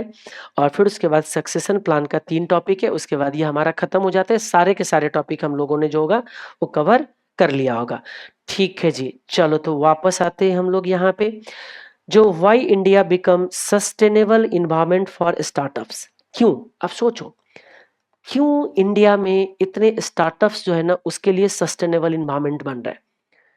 वो स्टार्टअप के अपनी क्वालिटी को डील करके देना है, भाई उनके पास टैलेंट है तभी वो सक्सेस हो रहा है। अगर उनके पास टैलेंट नहीं होगा तो हजारों स्टार्टअप आए और क्या हो गए, सारे बंद हो गए। समझ में आ गया बात। तो याद रखना इंडिया हमारा यंग कंट्री है, यहाँ पे ज्यादा से ज्यादा पॉपुलेशन जो है वो न्यू जनरेशन के है, उनके पास बहुत सारे आइडियाज है अभी, और वो आइडिया को एग्जीक्यूट करने के लिए उनको लेबर फोर्स भी सस्ता मिल जाता है। और उतना ही नहीं, वो स्टार्टअप को सक्सेस होने में सोशल मीडिया का भी अभी एक बहुत बड़ा रोल है। इसका मतलब जो ये इंटरनेट की जो यूज इंक्रीज हुई है ना, वो भी इनका रोल है। इसका मतलब ये भी लिखना है आपको। तो हम क्या बोलेंगे कि देखो भाई स्टार्टअप जो है ना उसके लिए सस्टेनेबल इन्वायरमेंट क्यों बना है, तो सबसे पहली बात भाई 2-3-4 टैलेंट एक साथ मिल रहे हैं, 2-3 चीज मिलना उसको पूल बोलते हैं। तो हम बोलेंगे इसको क्या बताइए, पूल ऑफ टैलेंट। बहुत सारे टैलेंट मिल रहे, इतना ही नहीं, कॉस्ट इफेक्टिव वर्कफोर्स मिल रहे हैं उनको, सस्ता वर्कफोर्स मिल रहे हैं। और उतना ही नहीं, टेक्नोलॉजी भी यूज हो रही है और इंटरनेट की यूज भी इंक्रीज हो रही है। क्योंकि आप जितना मर्जी आप सक्सेस हो, आप अपना कुछ प्रोडक्ट बना लो, भाई उस स्टार्टअप को पब्लिक तक पहुंचने में हालत खराब हो जाती है। आज अगर ये सोशल मीडिया ना होता, आप चाहो तो सोशल मीडिया भी लिख सकते हो, लेकिन इंस्टीट्यूट ने इसको सोशल मीडिया की जगह उसने बोला है increase in use of internet, ये हेडिंग दिया है। तो मैं आपको सजेस्ट करूंगा वही लिख के दो। आज अगर ये इंस्टा, फेसबुक, यूट्यूब नहीं होता तो आज कोई भी स्टार्टअप सक्सेस नहीं होता। तो कहीं ना कहीं अभी जो इतने सारे जो स्टार्टअप सक्सेस हो रहे हैं ना, आपको जो यूनिकॉर्न बन रहे हैं, इतने सारे जो आपने लिस्ट देखा था यूनिकॉर्न में, ये कहीं ना कहीं आप एक चीज नोटिस करना, इसमें ज्यादा से ज्यादा यूनिकॉर्न जो है ना 2020 के बाद बने हैं। देखो आप, सबसे ज्यादा यूनिकॉर्न 2021 में, देखो ध्यान से 2021 में कितने बड़े लिस्ट है आपको पता है। सबसे ज्यादा इंटरनेट की जो यूज है कब से ज्यादा यूज होना शुरू हो गया, याद करिएगा, जब जियो ने फ्री करा और उसके बाद तो आप देखो, और लॉकडाउन के बाद से तो और ज़्यादा, लॉकडाउन के बाद से तो सबसे ज़्यादा यूट्यूब पॉपुलर हुए, है ना? और उससे पहले थोड़ा-सा यूज़ हो गया था। देखो 2020 से, उससे पहले तो 2-4 यूनिकॉर्न बनी थी। 2020 के बाद देखो कितने सारे, 2021 में आप देखो, पढ़ते रहो। आप ब्लिंकिट, कार देखो, कॉइन, इतने सारे जो देख रहे हो ना, सब 2020 में। इन लोगों को सबने कैसे पहचानना शुरू किया बताइए? सब सोशल मीडिया के थ्रू, है ना? तो मैं क्या बोलूँगा, देखो भाई, सक्सेस इसलिए हो रहे हो क्योंकि तुम्हारे पास टैलेंट है, और टैलेंट को दिखाने के लिए सोशल मीडिया है, और उसमें टैलेंट में को टैलेंट को सही शेप देने के लिए टेक्नोलॉजी भी है, ठीक है? और इंक्रीज्ड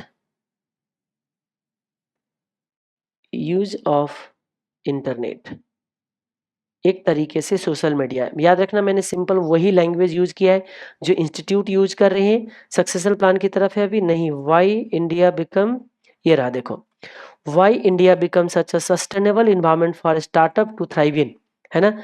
ये देखो, the pool of talent, cost effective workforce, increasing use of internet, technology. बिना टेक्नोलॉजी का तो हो नहीं सकता था। एक variety of funding options available, एक तरीके से देखा जाए तो वेराइटी ऑफ डिफरेंट फंक्शंस भी तो अवेलेबल है ना फंडिंग करने के लिए, बहुत सारी जगहों से फंड रेज कर सकते हैं, है ना?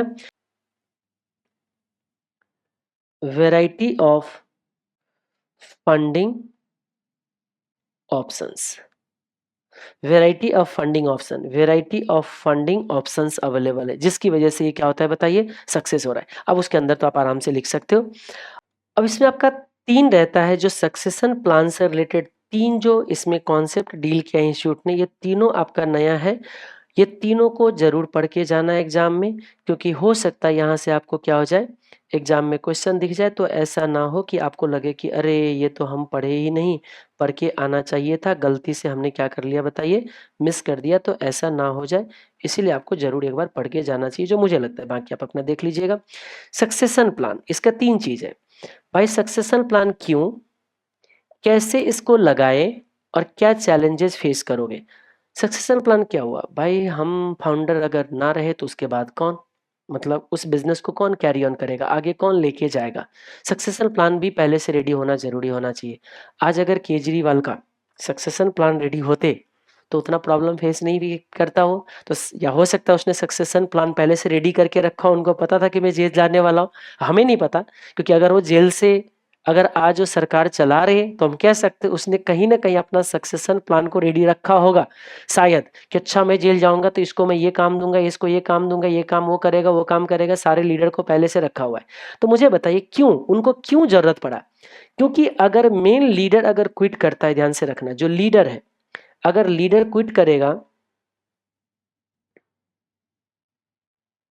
एक चीज हो सकता है लीडर छोड़ के जाएगा, तब मुझे कौन वो काम को देखेगा। दूसरा ये हो सकता है लीडर फ्रॉड कर ले तो उसको निकाले भी जाएंगे। तो ये देखो, या तो लीडर क्या करेगा बताइए, फ्रॉड करेगा तो उसको निकालने पड़ेंगे, या बहुत बार लीडर फ्रॉड ना भी करे तब भी हम सक्सेशन प्लान इसलिए रखते हैं ताकि जो एम्प्लॉई है ना हमारा, वो मोटिवेट होते रहे। हम बोलते हैं कि अच्छा इसके बाद इसकी नंबर, आप देखते हो ना प्रमोशन जो होते रहते तो थोड़ा सा मोटिवेशन रहते, तो एक तरीके से कहीं ना कहीं वो सक्सेशन प्लान ही है। अच्छा ये जाएंगे तो उसकी पोस्ट पे ये आ जाएंगे, अच्छा ये इसके बाद ये प्रमोशन होते रहेंगे, तो ये भी एक तरीके से सक्सेशन प्लान ही है।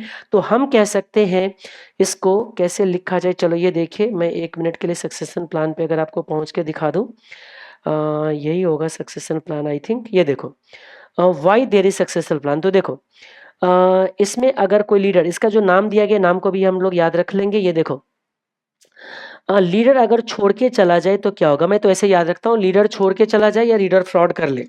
लीडर जो है ना, हमारा लीडर जो है ना फ्रॉड कर ले, ताकि वो माइंड में याद हो जाएगा, फिर उसके बाद ये टर्म्स तो याद रख लेंगे। लीडर छोड़ के चला गया तो कहीं ना कहीं रिस्क आ गया ना, रिस्क को मिटिगेट करना, तो याद कर लेंगे हम लोग, है ना? एक है काउज रिमूवल, एक ऐसा है फ्रॉड करेगा तो रिमूव करना पड़ेगा, तो एक काउज रिमूवल आ गया हमारे लिए, है ना? ये हेडिंग दे देंगे। अब तीसरा क्या है, देखो एम्प्लॉय को मोटिवेट करना है ना? मुझे तो ऐसे याद है, देखो employ motivate, keep employ motivated, इसके लिए हम लोग लिख रहे हैं, यानी कि कीप एम्प्लॉय मोटिवेटेड, है ना? इन दोनों का नाम दिया इंस्टीट्यूट ने बोला कि रिस्क मिटिगेट करेंगे इसमें, है ना? इसमें क्या बोल रहा है, रिस्क मिटिगेशन, और इसको क्या बोला इंस्टीट्यूट ने? इसने बोला कि काउच रिमूवल, है ना? ओके। और मोटिवेट करने के लिए, ताकि सक्सेशन प्लान अगर रेडी रहेगा तो नीचे के एम्प्लॉय समझ रहे अच्छा मेरा नंबर भी आने वाला है, तो थोड़ा सा मोटिवेट रहेंगे। ये भी हो सकता है। और क्या हो सकता है सोचो। अब देखिए यहाँ पे और जो कह रहे हैं कि एम्प्लॉय मोटिवेट कैसे रहेगा, टैलेंट का हम लोग पाइपलाइन बना देते हैं।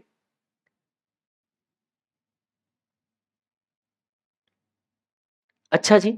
और अब क्या है बताइए? अब जो अगला ये बोल रहे कॉन्फ्लिक्ट रिजोल्यूशन मैकेनिज्म, कॉन्फ्लिक्ट को रिजॉल्व करने के लिए भी सक्सेशन प्लान रीडिंग किया जा सकता है। मान लीजिए कभी किसी के बीच में कॉन्फ्लिक्ट आ गया, तो कॉन्फ्लिक्ट आ गया, लड़ाई झगड़ा कर रहे हो, निकल किसी और को लेके आते हैं हम लोग। यानी कि एम्प्लॉय को मोटिवेट भी करना है और एम्प्लॉय के बीच में लड़ाई झगड़ा हो तो उसको हटाने के लिए भी है। तो चलो ये भी हो गया। तो हम लोग इसको क्या नाम दे बताइए? कॉन्फ्लिक्ट रिजोल्यूशन भी बोल सकते हैं। कॉन्फ्लिक्ट रिजोल्यूशन इसके लिए भी किया जा सकता है। ओके। अब एक रह गया आपका अलाइनमेंट। ये कहीं ना कहीं सारे जो है ना, अलाइनमेंट मतलब चीजों को अलाइनमेंट रखने के लिए। ये देखो क्या बोल रहा है, in family owned business succession plan help to align with culture, vision, direction and values of the business. क्योंकि ये जो फैमिली ओन्ड बिजनेस होते हैं ना, फैमिली ओन्ड बिजनेस, क्योंकि सारे स्टार्टअप जो होते हैं ना कहीं फैमिली ओन्ड बिजनेस होता है ना?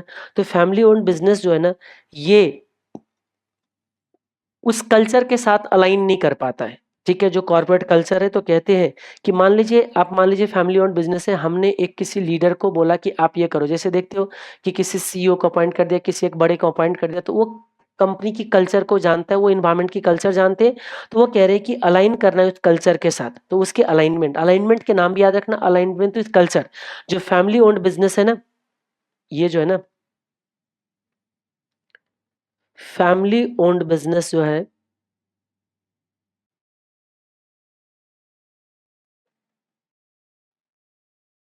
Align with culture. कल्चर किस चीज का? कॉर्पोरेट कल्चर, वहां पे कैसे काम चल रहा है, उन सब चीजों को अलाइन करने के लिए भी कहीं ना कहीं आपको सक्सेशन प्लान रेडी रखना पड़ेगा। अब मुझे बताइए सक्सेशन प्लान की क्या स्ट्रैटेजी हो सकता है? सक्सेशन प्लान की स्ट्रैटेजी क्या होगा? स्ट्रैटेजी तो यही है ना कि लीडर ढूंढना। भाई किस लीडर को हमें डालना है, लीडर को ढूंढना ही तो स्ट्रैटेजी है ना, सिंपल सी बात है। कौन उस टैलेंट को मीट करता है, स्ट्रैटेजी क्या होना चाहिए? तो सबसे पहले हम लोग इसके अंदर क्या बोलेंगे, देखो यही सब चीज बोल रहा होगा कि फाउंडर का माइंडसेट, ये देखो ढूंढना पड़ेगा हमें। सॉरी, ये चैलेंजेज है हमारा। ये अच्छा, इसमें गलती से ना मेरे जो ये है, इसमें ये स्ट्रैटेजी नहीं डाला गया है। हमारे जो थ्योरी का बुक बना है वो मैनुअल एरर हुई है, उसमें उसमें ये टॉपिक गायब हो गई है। तो आप लोग ये टॉपिक स्टडी मैट से पढ़ लेंगे। स्टडी मैट की जो लास्ट टॉपिक है ये आपका है। आपके पास अगर नहीं है, जैसे मान लीजिए स्टडी मैट नहीं है, तो आप इसको क्या कर सकते हो, स्क्रीनशॉट लेके आप रख लीजिए। ये आपका यहाँ से स्क्रीनशॉट रख के आप इसको पढ़ लेना। बिजनेस सक्सेशन स्ट्रेटजी के अंदर आप देखो हमने क्या बोला, लीडर को ढूंढना, तो वही कह रहे इवैल्यूएट की लीडरशिप पोजीशन। सबसे पहले कौन कौन सी लीडरशिप का पोजीशन है, किस पोजीशन के लिए आप ढूंढ रहे हो, पहले वो भी तो देखना पड़ेगा ना आपको। तो आपको सबसे पहला बोला है कि लीडरशिप के पोजीशन को इवैल्यूएट करो, फिर टैलेंट को मैच करो। मैप करना है competencies required for above position. ठीक है। Identify competencies of current workforce, और फिर ब्रिज ब्रिज लीडर। ठीक है। इसके बीच में यानी कि ये चार चीज जो है इसके स्ट्रैटेजी के प्लान है, याद रखना। Step 1, step 2, step 3 and step 4। फिर से याद रखना कैसे बोलेंगे। भाई सक्सेशन प्लान का क्या स्ट्रैटेजी होगा, सोचो। मान लीजिए केजरीवाल अगर सक्सेशन प्लान बना रहे होते या बनाया होगा, उस टाइम उसने क्या सोचा होगा, पहले किस किस पोजीशन के लिए, भाई कहाँ कहाँ मुझे किसी को लाना भी या नहीं भी लाना है। तो पहले पोजीशन को एनालाइज करना, याद रखना पहले पोजीशन, किस पोजीशन के लिए लाना है। तो हम लोगों ने क्या बात करा अभी बताइए, किस पोजीशन के लिए, तो की इवेल्युएट करना है की लीडरशिप पोजीशन, लीडर की पोजीशन याद रखना, की लीडरशिप पोजीशन। तो यहाँ पे अगर लिखे तो देखो सबसे पहले क्या करना है, पोजीशन को इवेल्युएट करना है। तो हम लोग लिख रहे हैं कि इवेल्युएट की कौन सी पोजीशन, लीडरशिप पोजीशन ना, लीडरशिप पोजीशन, ये याद रखना है आपको, पोजीशन को इवेल्युएट करना है किस पोजीशन पे आपको बंदे चाहिए और उस पोजीशन पे क्या कॉम्पिटेंसीज चाहिए, है ना? ये चाहिए और फिर आपको मैप करना है, map competencies required for that position. जिस पोजीशन के लिए आपको चाहिए उस पोजीशन पे क्या कॉम्पिटेंसी चाहिए, ये देखना पड़ेगा सेकेंड स्टेज में। और फिर आप ढूंढोगे वो कॉम्पिटेंसी कौन होल्ड करता है, ठीक है? वो नहीं कि वो कितने किसके पास ये कॉम्पिटेंसीज है। Identify competencies of current workforce को आप ढूंढो आप, ठीक है? आइडेंटिफाई करना है, identify competencies of current workforce। और जैसे ही आपका मिल जाता है तो लास्ट में आपको ब्रिज लीडर याद रखना है। ब्रिज लीडर क्या है कि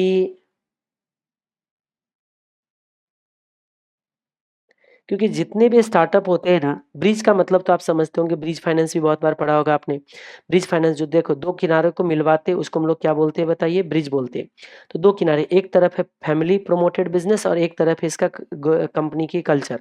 इन दोनों को बीच में मिलवाने वाले एक ब्रिज लीडर है। तो यहाँ पे बोल रहे हैं कि देखो, in family owned business appointment of an outsider as bridge leader to help the develop the business and prepare young family member to the leadership role। तो बस ये हो गया आपका, ये जो चीज है आपका बिजनेस सक्सेशन का स्ट्रैटेजी हो गया। अब सोचो ये स्ट्रैटेजी को इम्प्लीमेंट करने में क्या क्या चैलेंजेस आएंगे। इसके बाद जो होता है हमारा ये खत्म हो जाएगा। क्या चैलेंजेस आने वाला है?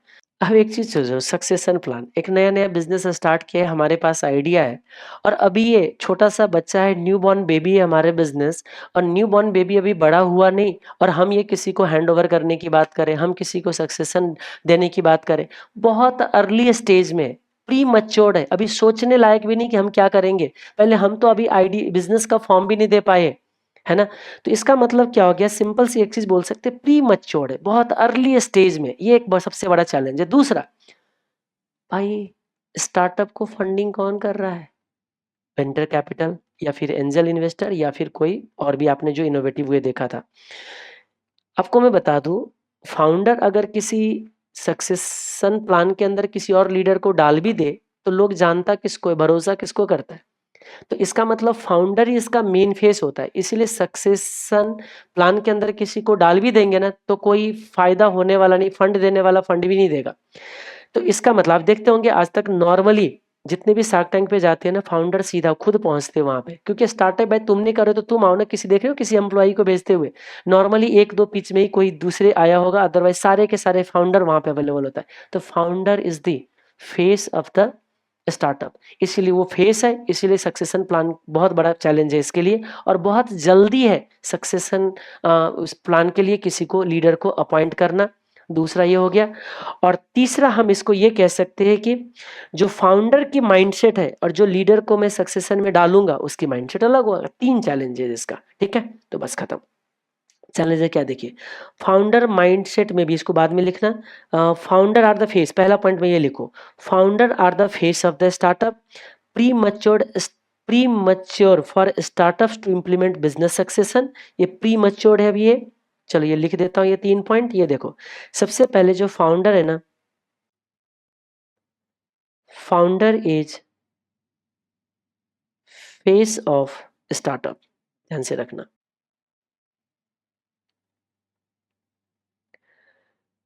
ये जो है ना बहुत जल्दी है, pre mature to implement succession plan, कह सकते हैं हम लोग। और एक क्या हो गया बताइए? माइंडसेट। माइंडसेट जो है ना उसका अलग अलग होते हैं। जैसे ये देखिए, इसका माइंडसेट अलग है और उसका माइंडसेट अलग होगा, ये भी एक बड़ी प्रॉब्लम है। प्री मैच्योर टू इम्प्लीमेंट और फेस जो है ये इसका है, ये सबसे बड़ी चैलेंजेस है। तो ये जो 3 टॉपिक हमने लास्ट में जो भी बताया, इसको थोड़ा सा ज़्यादा ध्यान से याद रखिएगा आप लोग, ये 3 टॉपिक को, क्योंकि ये नया है। बाकी अब मुझे नहीं लगता है इसमें कोई चीज़ ऐसा है जो मुझे बताने लायक रह गया हो, जो कुछ मिस कर रहा हूँ मैं, एक बार आप नज़र डालना चाहो, नज़र डाल सकते हो। चलो स्टडी मैट से भी कर सकते हो, इधर से भी कर सकते हो। आइएगा मैं यहाँ पे अगर पहुँचूँ, तो सबसे पहला तो आपका आ गया किसका, अरे रुक जा भाई। सबसे पहले बात कर रहा है स्टार्टअप एंड एंटरप्रेन्योरशिप की, है ना? इसमें एक चीज़ आपको यहाँ दिख रहा है, प्रायोरिटी एंड चैलेंजेस। अब सोचो स्टार्टअप इंडिया क्या चैलेंज फेस करेगा? स्टार्टअप क्या चैलेंज फेस करेगा? वो चैलेंज था सक्सेशन प्लान का, कि मैं सक्सेशन में क्या करूँ तो क्या चैलेंजेस आएगा। इसमें क्या होगा कि राइट टैलेंट मिलना दिक्कत होगा, है ना? तो यहाँ कहीं पे लिखा होगा, ये देखिए, ये है मेन चैलेंजेस जो है ना startup to getting for the right talent. सही टैलेंट ना मिलना, है ना? और एक जो है रेगुलेशन के लिए जो है ना इसमें startup had to comply with numerous regulation, ये भी इसका एक चैलेंजेज है। तो हम लोग कह सकते हैं सही टैलेंट ना मिलना, रेगुलेशन को फॉलो करना, है ना?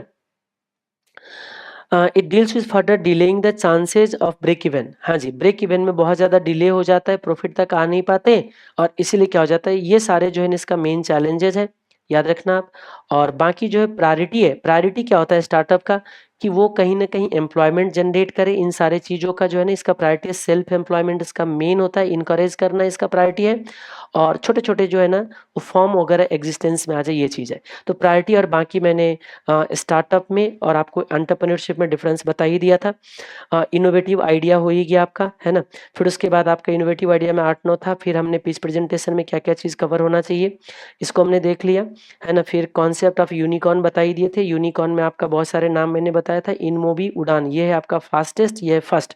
और बाकी सब देख रहे हुए सारे जो है ना, ये कहीं न कहीं यूनिकॉर्न बना हुआ है। यूनिकॉर्न के लिए क्या होना चाहिए, इसने जो दिया था ना, एली एलिन एलिन ली जो है ना, ये अभी 2013 में ये नाम दिया गया है। एलिन ली ने जो है ना, ये फर्स्ट टाइम इस नाम को जन्म दिया है, और उसने बोला है कि डॉलर कितना होना चाहिए, 1 बिलियन। तो इसको बोलते हैं यूनिकॉर्न, ठीक है? Mode of financing, mode of financing में 3 हो गया, बूटस्ट्रैपिंग, एंजल इन्वेस्टर और venture capital fund. Venture capital fund के लिए हमने अलग अलग कॉन्सेप्ट देखा कि क्या कैरेक्टरिस्टिक्स होता है इसका, क्या एडवांटेज है उनको लाने का, और क्या इसका स्ट्रक्चर है, ऑफशोर वाले जो बोला था। हाँ जी, इसमें से एक चीज़ हमने बताना रह गया कि देखो ये जो वेंचर कैपिटल फंड जो है ना, इसमें रिस्क कैसा होता है, देखो ध्यान से। ये लास्ट में हम एक चीज़ रह गई, इसमें ईयर में आपको याद करवा दूँ आपको, कि देखिए हम लोगों को ना यहाँ पे जो ईयर याद रखने इस स्टेज में, एक काम करो, इसमें टोटल ना 10 साल से ज़्यादा का ये हो नहीं सकता, ठीक है? तो हम लोग एक काम करते हैं यहाँ पे, 1 2 3 4 5 6 7 8 9 एंड 10, 10 साल का लाइफ हमने ले लिया। याद भी रखवा देता हूँ ये आपको, 0 1 2 3 4 5 6 7 8 9 एंड 10। देखो जो सबसे पहले पैसे लगाते हैं ना, ज़्यादा दिन के लिए पैसे लगाता है। तो सीड मनी जो जाते हैं ना, वो 7 से 10 साल तक के लिए। कहाँ से कहाँ तक के लिए? 7 टू 10 ईयर जाता है आपका सीड मनी, ठीक है? और उससे एक नीचे कर दो, जैसे-जैसे स्टेज बढ़ता जाएगा तो फंडिंग कम दिन के लिए होना शुरू हो जाएगा ना, क्योंकि जो स्टार्टिंग में लगाते हैं वो ज़्यादा दिन के लिए। तो 7 से 10 साल तक के लिए आपकी कौन-सी जाएँगे बताइए? Seed money. तो मैं यहाँ पे लिख देता हूँ, सीड मनी जो है ना 7 टू 10 ईयर के लिए जो रिसर्च फेज में जाता है ना, 7 टू 10 ईयर तक के लिए आपके ये जा सकते हैं। तो ये टाइम फ्रेम भी याद रखना आपके लिए आसान हो जाएगा, है ना? ये देखो मैं आपको दिखा दूँ, 7 टू 10 ईयर। अच्छा, अब उसके बाद देखिए जैसे-जैसे स्टेज आगे बढ़ते जाएँगे तो फंड देने वाले का पीरियड थोड़ा कम होते-होते जाएँगे। देखो सबसे कम पीरियड के लिए पैसे कौन लगाएगा बताइए? 4th स्टेज वाले। भाई अब तो आईपीओ में आने वाले हैं, बस 1-2 साल के लिए पैसे दे दो, 1-2 साल बाद तो आईपीओ में आ ही जाएँगे हम लोग। तो ये जो लगाते हैं ना 1 टू 3 ईयर के लिए, और एक खासियत क्या है इसमें मैं आपको बता दूँ, इसमें जितने भी जो लाइन बनी हुई है सारे ऑड नंबर का है। जितने भी टाइम फ्रेम है ना, सारे के सारे आपके ऑड नंबर के, देखो बस एक 10 को छोड़ के, लास्ट डेट को छोड़ के, 7 5 to 9 3 to 7 3 to 5 1 to 3 1 to 3, ये सारा जो है ना ऑड नंबर के लिए।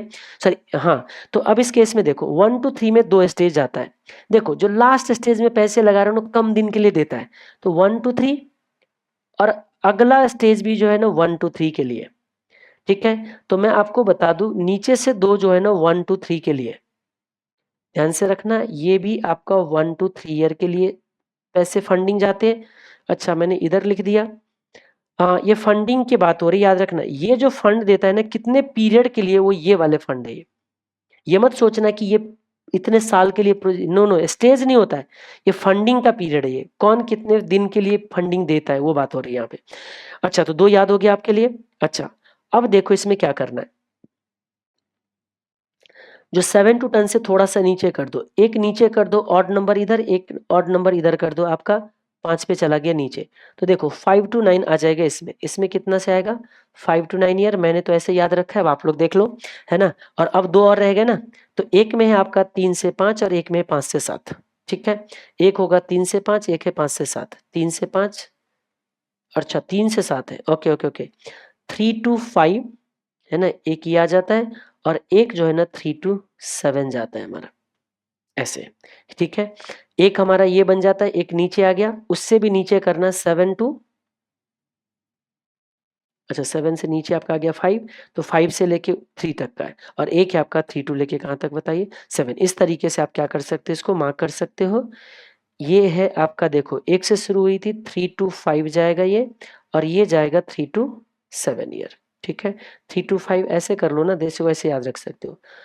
1 2 3 दो हो गए, इस दोनों का स्टार्टिंग, इन दोनों का एंडिंग सेम है, इन दोनों का स्टार्टिंग सेम है, ठीक है। और एक आपका देखो 3 टू 5 गया, 3 टू 7 गया, और ये ऊपर में एक ऊपर बढ़ाओ 5 गया, एक ऊपर बढ़ाइए 9 गया, और इससे ऊपर बढ़ाओ 7 गया, इससे ऊपर बढ़ाओ 10 गया। ये नहीं भी कुछ याद रखोगे तब भी याद हो जाएगा, छोड़ो खत्म करो। बस एक चीज क्या ध्यान रखना है आपको, कि मुझे बस ऑड नंबर की पीरियड रखने हैं, तो इससे आपको जो है ना स्टेज ऑफ फंडिंग की जो पीरियड है, पीरियड ऑफ फंड है ये, लॉक इन पीरियड, इतने दिन से पहले उनको पैसे नहीं मिलते, लॉक इन पीरियड है ये, आप याद रख लेना, ठीक है। चलो तो इसी बहाने ये भी हो गया हमारा, वेंचर कैपिटल का प्रोसेस भी हमने बता दिया, ठीक है। एंजल इन्वेस्टर की भी बात कर लिए। स्टार्टअप इंडिया इनिशिएटिव में मैंने बोल दिया था कि वो है ना प्राइवेट लिमिटेड होना चाहिए, एलएलपी होना चाहिए, टर्नओवर 100 करोड़ से ऊपर नहीं होना चाहिए, और इनोवेशन में काम करना चाहिए। ये ना थोड़ा सा गड़बड़ आ गया, यूनिकॉर्न की डिफिनीशन यहाँ पे आ गया है, यूनिकॉर्न वाला है ना यहाँ पे आ गया ये गलती से, तो ये जो है ना पेज नंबर 13 पे ये दोनों लाइन जो है ना ये गलत आ गया है, ठीक है। चलो अब आता है वाई सस्टेनेबल इन्वायरमेंट बनता है, ये भी हमने कवर कर लिया, सक्सेशन प्लान को भी कवर कर लिया, चैलेंजेस भी कवर कर लिया। इसी के साथ जो थे हमारा ये चैप्टर भी खत्म हो जाता है।